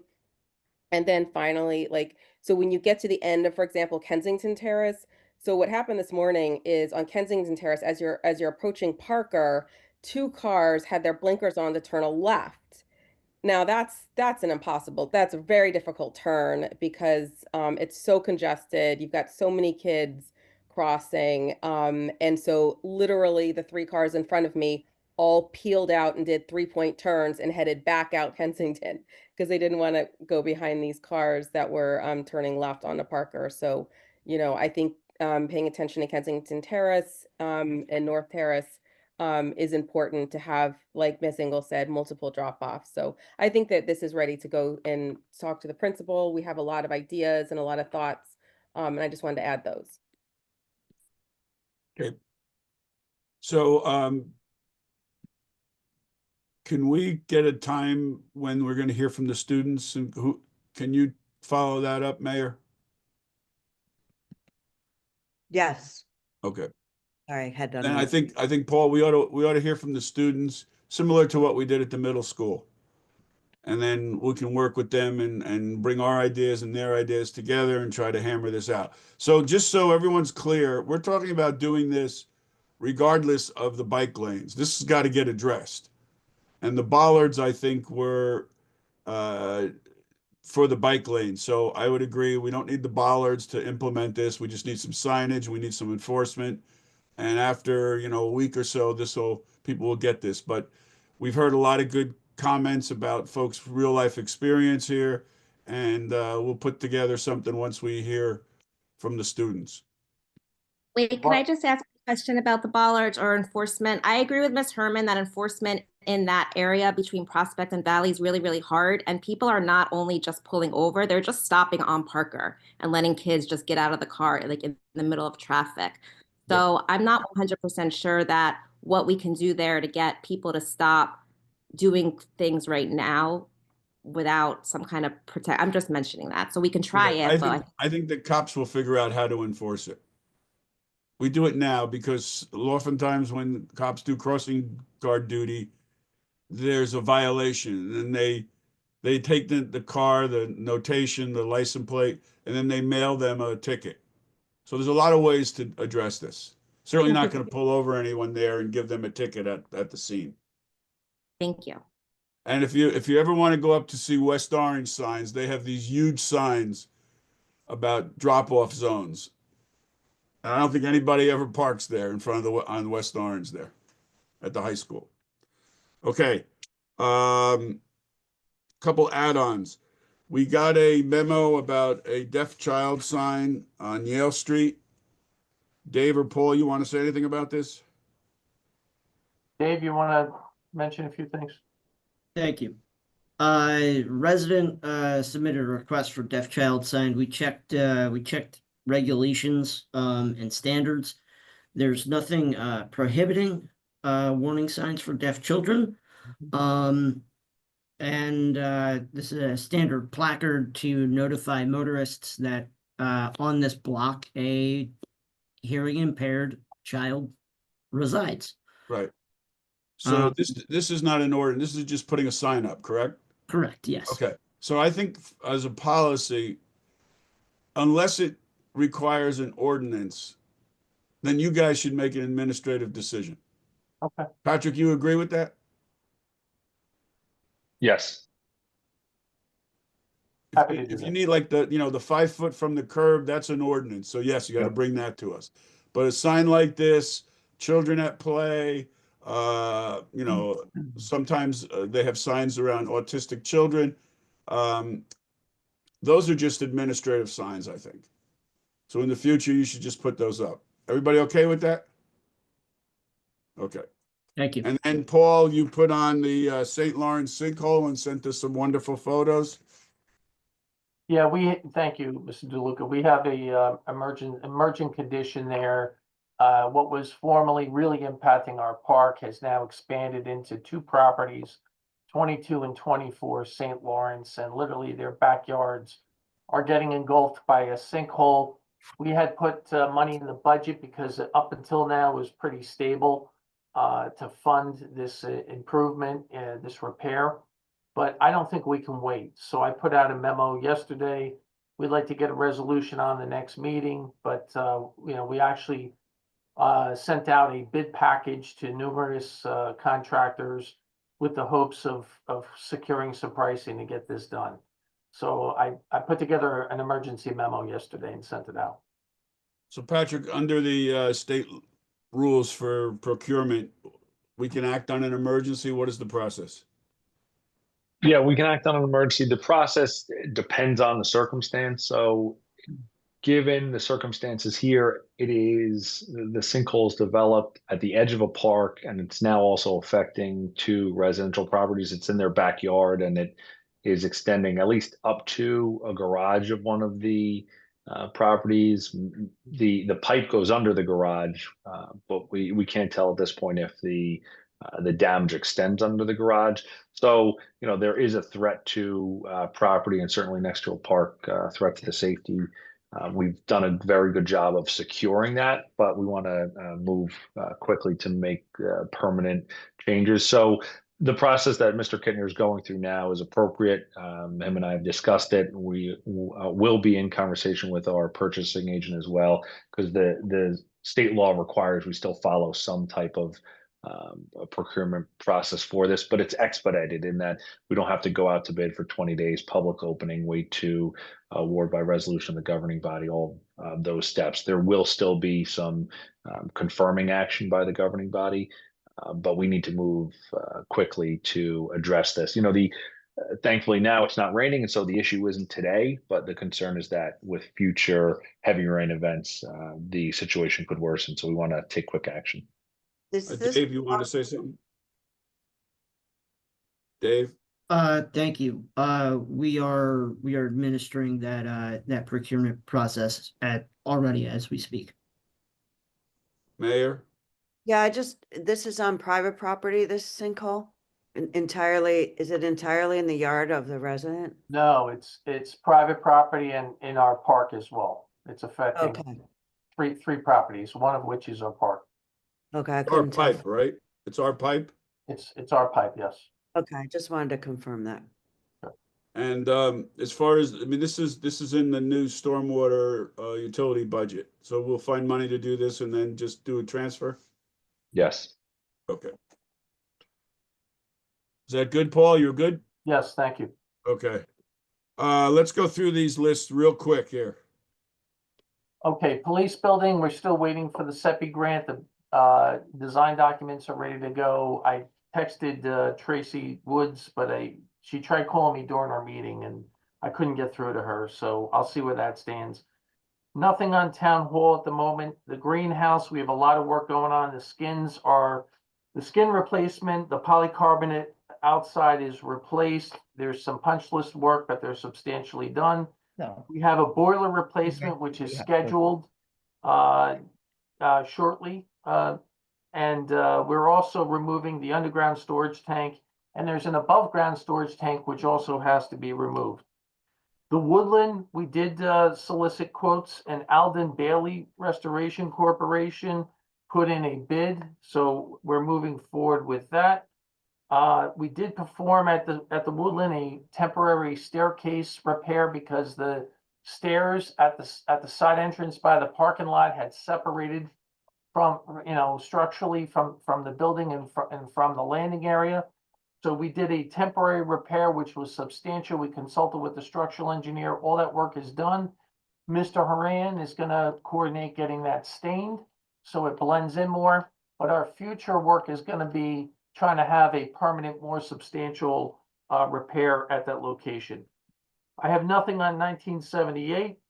I really have nothing. Hold on. Patrick, you want to just do a quick Bergdorf Center with the movie? Yes, we are renting out the Bergdorf Center for a movie production in June and July. They requested to make some temporary changes to the Performing Arts Center, landscaping on the outside, constructing a wood entrance door, upgrading some or changing out some lighting and staging on the inside. All of that can be temporary, or if the township chooses to accept it, it can be permanent. This is a building listed on the State Register of Historic Places. So we've had a call with the Historic Preservation Office to go through the process of having those even temporary changes approved, and essentially any permanent changes approved through that process as well. So because it's a public building, even the interior changes have to be reviewed by SHPO. Yes. Even Yeah, so for that temporary? includes the lighting and the staging. That's right. Yeah. If you are, let's say you're painting or something that is, they have a term of art for it. I forget exactly what it is, but those like general upkeep or low impact changes, they wouldn't require for, and the production company will be doing some like, patch and repair work in the theater, which is good for us. But yeah, anything that's more substantial. We talked specifically about like a single lighting sconce. Yes, even on the interior, that requires HPO review and approval. It doesn't, they have different levels of approval. So this is on a more administrative review level, but it will require approval. That can take 30 days for them to deem an application complete, and then 45 days for their review. Generally, they say that they're a little bit quicker than that, but we're moving quickly to get our application into them. So if the element is contributing to the historic significance, so that's why a light could be an issue. Okay, Paul, Hilton Okay. Branch. Yes, Hilton Branch, we finished the flat roofs, well, a long time ago, but we still have a leak at the valley that's along where the slate is. So we put together an RFP and went out to various roofing contractors. That opening, the RFP is due to our office on the 24th. We've already been getting pricing, and we're hopeful to get that work done soon in the next 1 to 2 months to have that finished, the whole valley reconstructed. So We believe that will address the concern. So in the meantime, we're going to have a leak there for 2 months. I mean, the thing is leaking every day. Every time it rains, it leaks, it pours in there. They have fans going on to dry the rug. I'll visit the property, see if we can put a tarp there, myself and Mr. Haran, and we'll try to capture this water to prevent it. We don't know why it's leaking. It's possible that something could have been disturbed during the construction, but we've seen no evidence of that. We've had people there. So we do believe it is associated with the valley, and we believe that the copper flashing has to be replaced. So.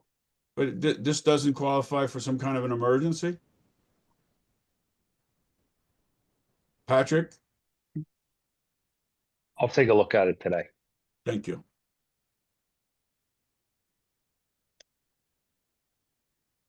Just quick on the library construction project, the tentative opening is July 5th. Big grand opening. Civic House? Could I just add, we're also working on an RFP for the sidewalk and driveway apron repairs along that frontage, so we're gonna shoot to have that done before that time period. Civic House, we're waiting on funding. Once we have that, we have design plans that are ready to go. The firehouse, the Boyden Ave firehouse roof was replaced. There's still some punch list items, and we have a site visit scheduled for tomorrow. Public parks, the pool has been opened. In terms of the all-access park at Maple Crest Park, Suburban is moving forward with their design and presenting, various options. We've been attending the meetings. I will note that Green Acres has, come back with a letter to us indicating the environmental cleanup has to be done in accordance with DEP's requirements. So the former underground storage tank, the leftover residual contamination has to be addressed. And we've been working with Matrix at Huss on trying to get that addressed, coming up with plans, and we've been in contact with DEP on that as well. Road projects, the county project, I really have nothing to add other than various repairs were made to potholes.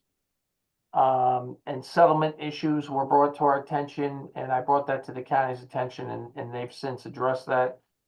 The community development block grant, the plan is advertised, I believe, as of today. And, we have a plan that's going out for ADA sidewalk improvements. So hopefully we'll open bid shortly. Safe routes to schools, GPI is moving forward with the design for preliminary design. They did submit their first bill, and I have to voucher that to the state to get reimbursed from the state on that. Springfield Ave, we've had various meetings. I think we've had a total of 5 meetings up until this point, 4 or 5 meetings. The next meeting is scheduled for the 24th with Nicole Wallace and the merchants. So we're gonna hear from them, and we're anticipating a project start of 4/28.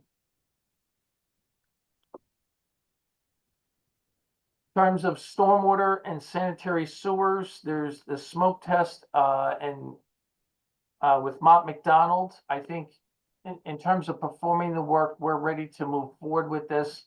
I think it's a coordination issue. We have to select some dates on which we want to do this, and we could move forward with this. So I'll be coordinating with administration on selecting those dates and working with Mott McDonald to get that started.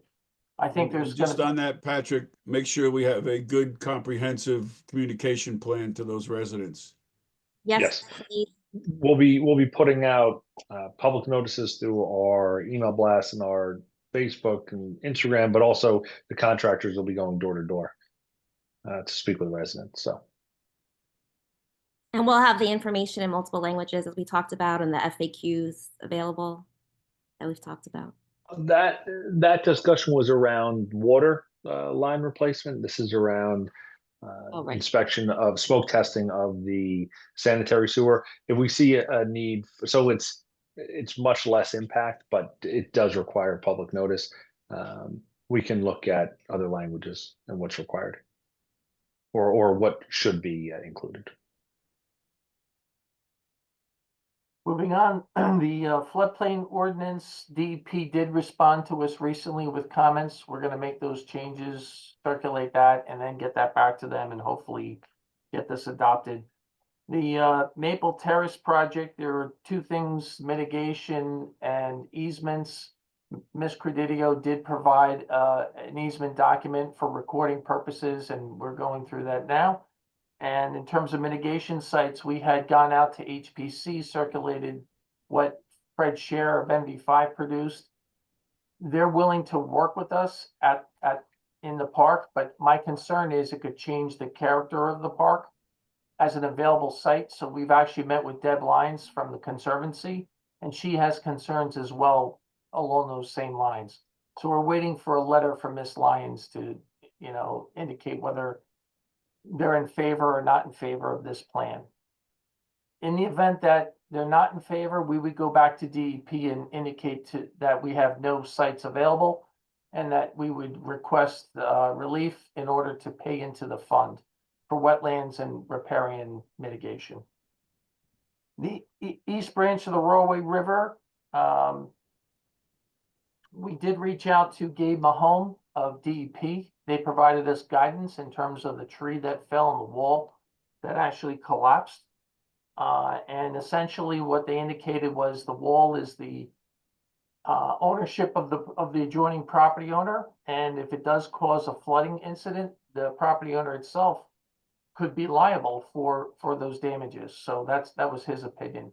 Mr. Wary, do you have anything to add on top of the letter which I circulated? Yeah, I just, for the benefit of the full township committee and the public, we're talking about the East Branch of the Rahway that flows between Donnell and Valley Street.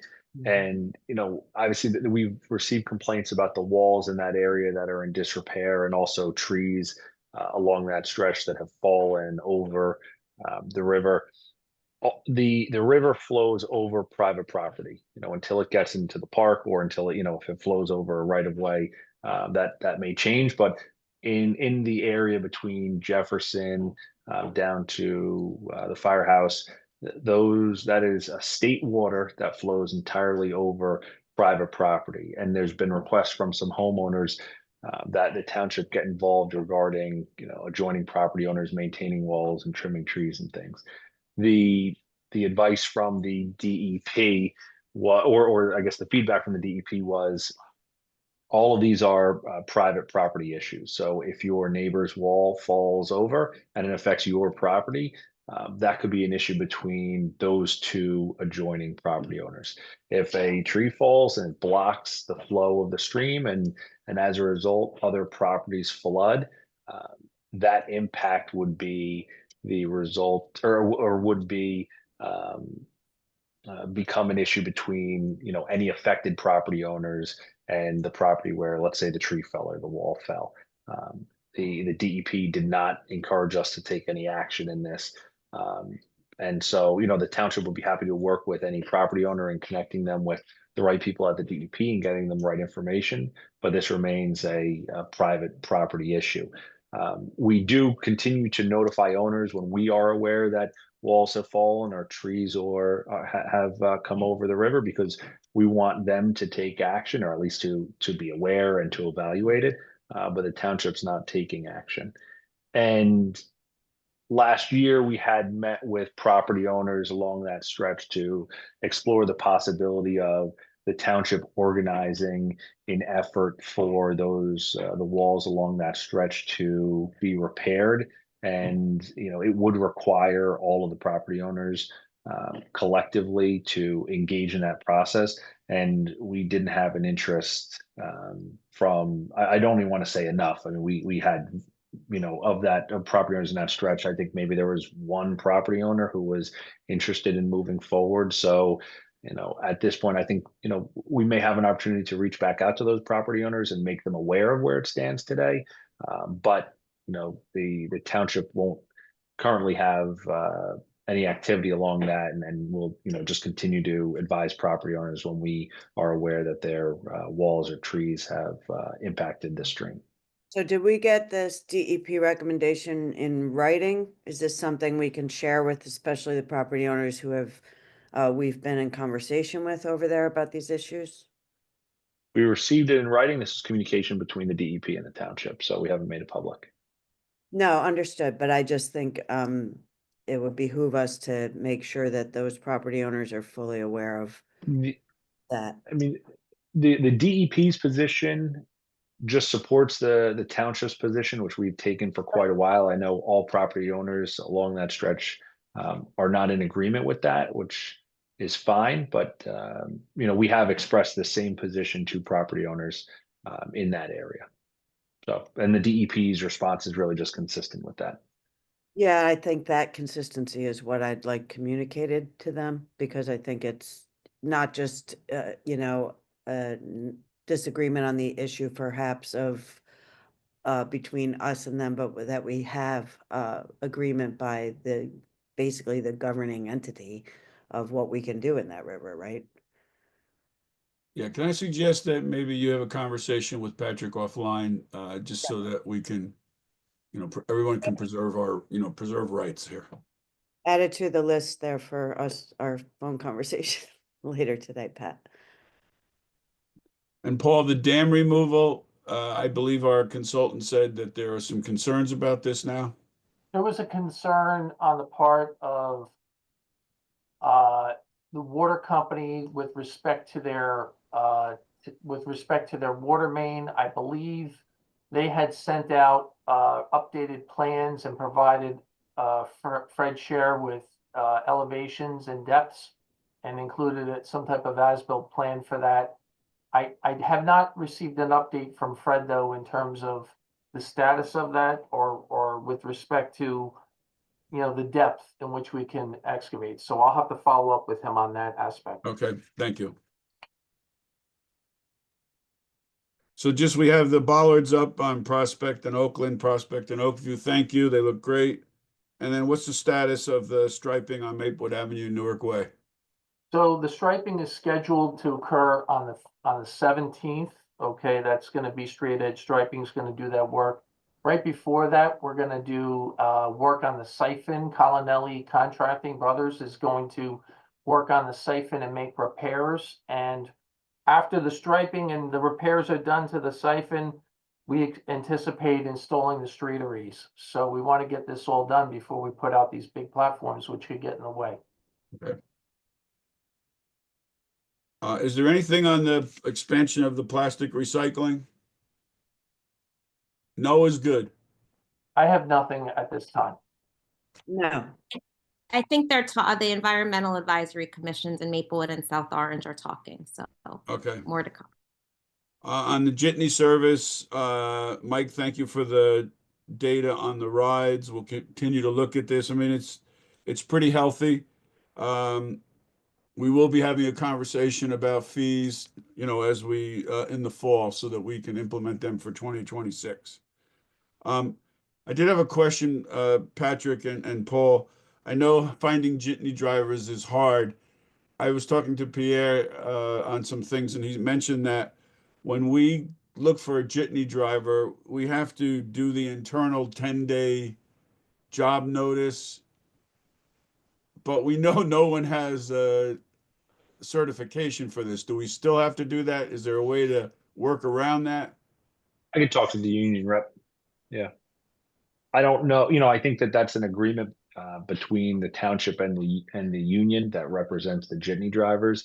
So I can reach out to their representation and see what we can do. Because I don't think we've ever had anybody internally Yeah. want to be a jitney driver or even That's have good. qualifications. So It's good feedback. okay. Old business.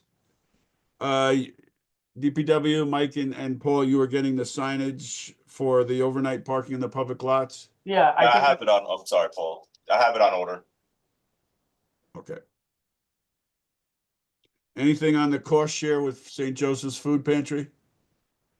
Dave, do you have any data on that in terms of the cost? We're estimating the total cost in the order of, No, I know that. I'm asking, did you talk to the church about I haven't been able to get in touch with the church yet. All right. Farmers Market, Herminia, are you still here? Yes. I'm here. You need to get some light bulbs in that office. Hello, everyone. Good morning. So the farmers market is starting June 2nd. It's going to be at the same location near the Springfield gazebo. I'm excited to start it. I've actually started sending out applications and will continue to send out applications this week and next week to vendors that I've old vendors and also vendors that I got some interest in. I've spoken with Nicole Wallace of the Springfield Avenue Partnership. She said she's going to help me with a lot of digital marketing. I think that was like a big thing. I know last year I did go a little bit over the budget because of marketing, and I know that was mainly because of the new location. I think Nicole actually mentioned that she's going to speak with you, Mr. DeLuca, about possibly posting something on the Soma Lounge, attracting more residents and more people from both South Orange and Maplewood. So that's it for me. How many have you solicited vendors yet?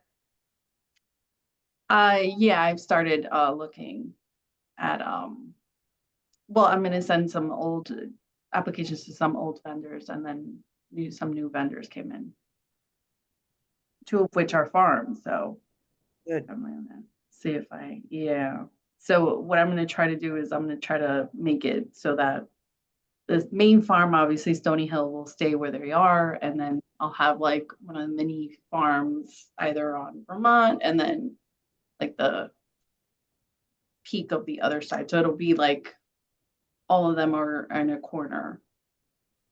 Okay, I think the more farms we get, the better for the market. It's right. I don't think it's communication. So it is communication. We have to communicate with the public aware and that the market's every Monday. I think it's the lack of variety in vendors that is affecting the attendance. Yeah.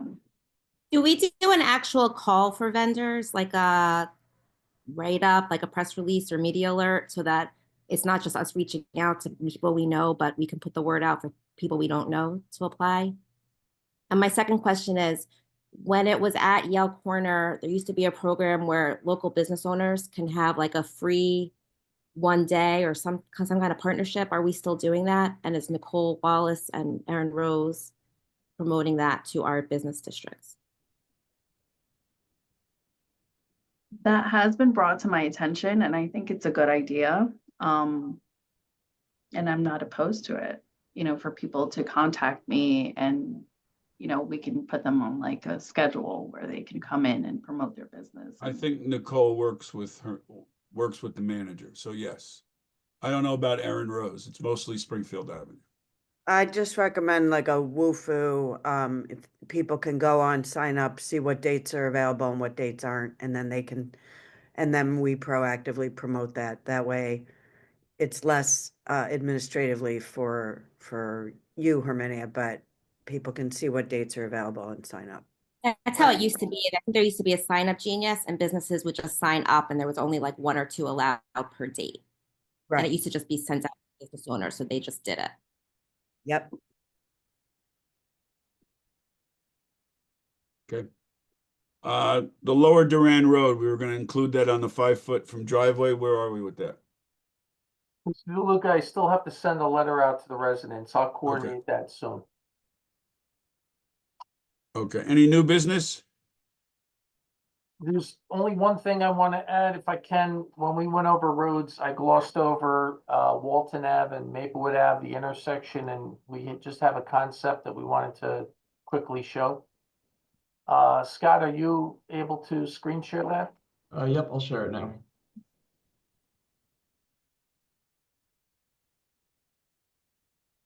You guys can see my screen? We can. Okay. So what you're looking at left to right is Walton Avenue and Maplewood Ave is the intersecting street.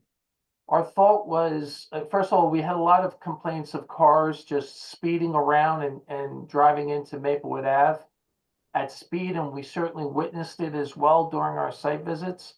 So one of the thoughts we had was to actually extend the curb line, tighten these lanes up a little bit at the intersection, and try to slow some of this traffic down. And our thought was, because it's so flat there, this might be an opportunity for a rain garden, which is what we drew in here. You'll see in the left corner. So, it really kills 2 birds with 1 stone, so to speak. So, we just wanted your thoughts on this. We have not spoken to the, affected property owners yet, but we wanted to at least circulate this and get your thoughts on this. Do we have traffic incident information? Are there actual incidents or just people perceptively going a little fast around that bend? Because there's a stop there now. All right, I believe that we do have traffic data. Dynamic has that data. And I think that was discussed during our meetings when we opened this up to the public and discussed the improvements for Maplewood Ave. So I do think they have it. I just don't have it handy right now.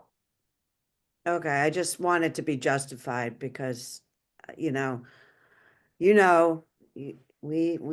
that engineers like to over-engineer things, and I know you put the rain garden in there, so I'd support it, but I'm not 100 there yet. Well, we put the rain garden in there because, it's flat, and we just thought this might be a good opportunity to introduce it. Also cost estimates and the crosswalk there across Maplewood Avenue. There's not one existing, correct? No, there's not. And this one shows a jog in the sidewalk. We would probably just extend that straight. And that, there are some landscape elements on that corner property that we have to work out with the homeowner. There's going to be some modifications, but the ultimate goal is to extend this to Farrell along our property line, our municipal border rather, and then working with South Orange in terms of extending the sidewalk to Farrell Field. So, that's the long-term goal. I haven't submitted this to David Battaglia yet. I wanted to at least run it by the committee before I do that. Yeah, I mean, I know you've been trying to do this for a while. I think a crosswalk across Maplewood Avenue there, it's sort of like the one we talked about that you wanted to do at Parker Maplewood Avenue that was not an existing condition before, and we modified it by having the crosswalks on either side of that intersection instead of adding that extra condition, which might actually be more dangerous there. I feel sort of the same way here, so I think I'd almost rather there be a crosswalk farther down Walton towards South Orange, across Walton, and force that cross. Again, I mean, I feel like we keep talking about this, and I'm not sure that there's the extending the sidewalk and doing all that stuff. I think since you've been here, Paul, we've talked about this intersection, you talked about it with South Orange, and I don't know that there's a need for what these improvements are. Well, the need that's driving it and the reason we're pushing for this is that there's actually a dirt path that's worn from people walking I on know. the east corner, and just adding the sidewalk just completes that. That's all. Okay, so look, we don't have time to continue this, and so we have to put this on the agenda for the next meeting. And Paul, I think we need some, this is a design, but we need to know some numbers. What does it cost? We need, if we can get any kind of traffic counts, all that kind of information. Okay. Okay. Thank you for. Scott, can you stop sharing? Yep. Thank Okay. you for consideration. Any other new business, anybody? All right, I'm gonna open, Carmen, you can say what you want. I appreciate that. Yep. I appreciate that. I have been now on this call and I, now I know how the sausage is made. I have been now on this call almost 2.5 hours, and I have a great view of Parker Avenue because I'm right on Parker between Prospect and North Terrace. And I have seen maybe one bicyclist going down that street and doing it pretty fast. Okay. I have trouble. I am a 30+ year resident of Maplewood. Love Maplewood, Parker Avenue. I know what I got myself into when we bought a house on Parker Avenue. I didn't realize that it was just going to get worse with these bike lanes. I have trouble getting out of my driveway, and I want to say right now that I am speaking for about 8 households between Prospect and North Terrace. We have gathered together, all in opposition of bike lanes on Parker, for many reasons, and many have already been stated here by other residents, which I would like to remind you that of the 9 people who spoke, 7 were against. At least that's my calculation. I think that you really have to reconsider this plan. I am very concerned that the narrowing of the streets is going to cause a delay in response time by emergency vehicles. This street is not only narrow, but is very busy. We have transit buses, we have construction vehicles, we have emergency vehicles, buses, all trying to get in through one street. And I know that Parker goes from Irvington to Maplewood Avenue. So it's a major street. I think it's one of the few ones here in Maplewood that directly connects you to these 2 areas. But I want to touch upon the transparency of this process. I understand that all of these notices were sent out, but they were sent out very late. They were sent out, at least the public notice was in January. But this process started a year ago based on the date of one of the reports. And I think that before the township starts spending money on a plan, you should speak to the stakeholders first. And the stakeholders here are Parker Avenue residents. So what you basically did is you paid an agent, a company to do this plan, and then you decided to speak to the actual stakeholders on Parker Avenue, which is, I could use the word, but that's backwards, right? I've also requested, and throughout these meetings, all I'm hearing is, yeah, there are X number of bicyclists on this road. Everyone that I've spoken to on this street says they barely see bicyclists. Now, I understand the theory, if you build it, they will come, but you don't build something based on the limited information that you have. And I would like, under the Open Public Records Act, for you to post the report that was gathered by this dynamic, And I want to see the numbers of the bicycle numbers on the street that you purport are, you know, that exists, the number of traffic. That was not presented. It's very difficult to find any information on that website.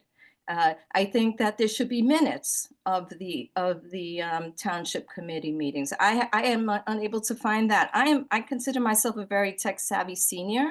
And by the way, we do have quite a few seniors on this street who have trouble getting out of their driveway. Just recently, I tried to back out because, of course, the traffic on Parker during school hours, no one wants to give you the right of way so that you can drop somebody off at the train station. As I'm pulling out, I had to edge my way out so I can get out of my driveway. A young man on a bicycle was coming down Prospect. I would say, yeah, I'm exaggerating, maybe 20 miles per hour. Had to make a sudden stop in front of my car because I was just trying to get out of there. There are just too many, you know, safety issues here that you have to consider. You know, Carmen, you need to wrap it up. Okay, I'm going to wrap it up. The bottom line is that, Mr. DeLuca, I agree with you. This is a heavy lift, giving the Parker Avenue opposition to this, and there will be more opposition once they get a hold of or find out what is going on. I think that there has to be some consideration to the rights of Parker Avenue residents. I have a small driveway. I need to have someone come and park in front of my house during the times. Maybe an HOV lane for bike lanes when it's like in the morning or in the evening when there's the most bike traffic, especially students going into school. And lastly, Mr. DeLuca, I appreciate the fact that you have made some proposals. I do not appreciate the fact that you have 4 committee members who have already decided that this was going to be a good plan. I mean, based on everything that I wrote down here from all the other committee members that are in support of this bike lane without at least considering some of your proposals. And I appreciate that. And that's all I have to say. Yeah, just to be clear, I don't think anyone's saying they're not considering it. I think everyone said that we're going to continue to have the conversation. That's what we said. Okay, Rob. That's not the way it was heard, but thank you. Okay. Hi there, Rob Howley. I live a few houses off of Parker. I commute by bike with my kids everywhere. I just wanted to chime in, say how happy I am, not just about bike lanes on Parker specifically, but overall traffic calming. The lanes are very wide, induces speeding. I think the 50 some odd people that rode in a group ride along Parker with me recently agree with that. I think the 700 emails that were part of the Safe Routes to School email campaign also agree with that. And if you don't feel like you see bikes on a place where we want to put bike lanes, it's probably because we don't build bridges because we see people swimming across rivers. We want to build the things that are useful and connect things in a safe and complete streets oriented way. And I'm really excited about traffic calming writ large on Parker because the crashes never stop. Thanks. Thank you. Okay, anyone else? Going once, going twice. Anybody on the township committee have anything to say? No, it's a really long meeting. Okay. For all of us. I gotta check out of my hotel. Thank you, everybody. Bye. Bye-bye.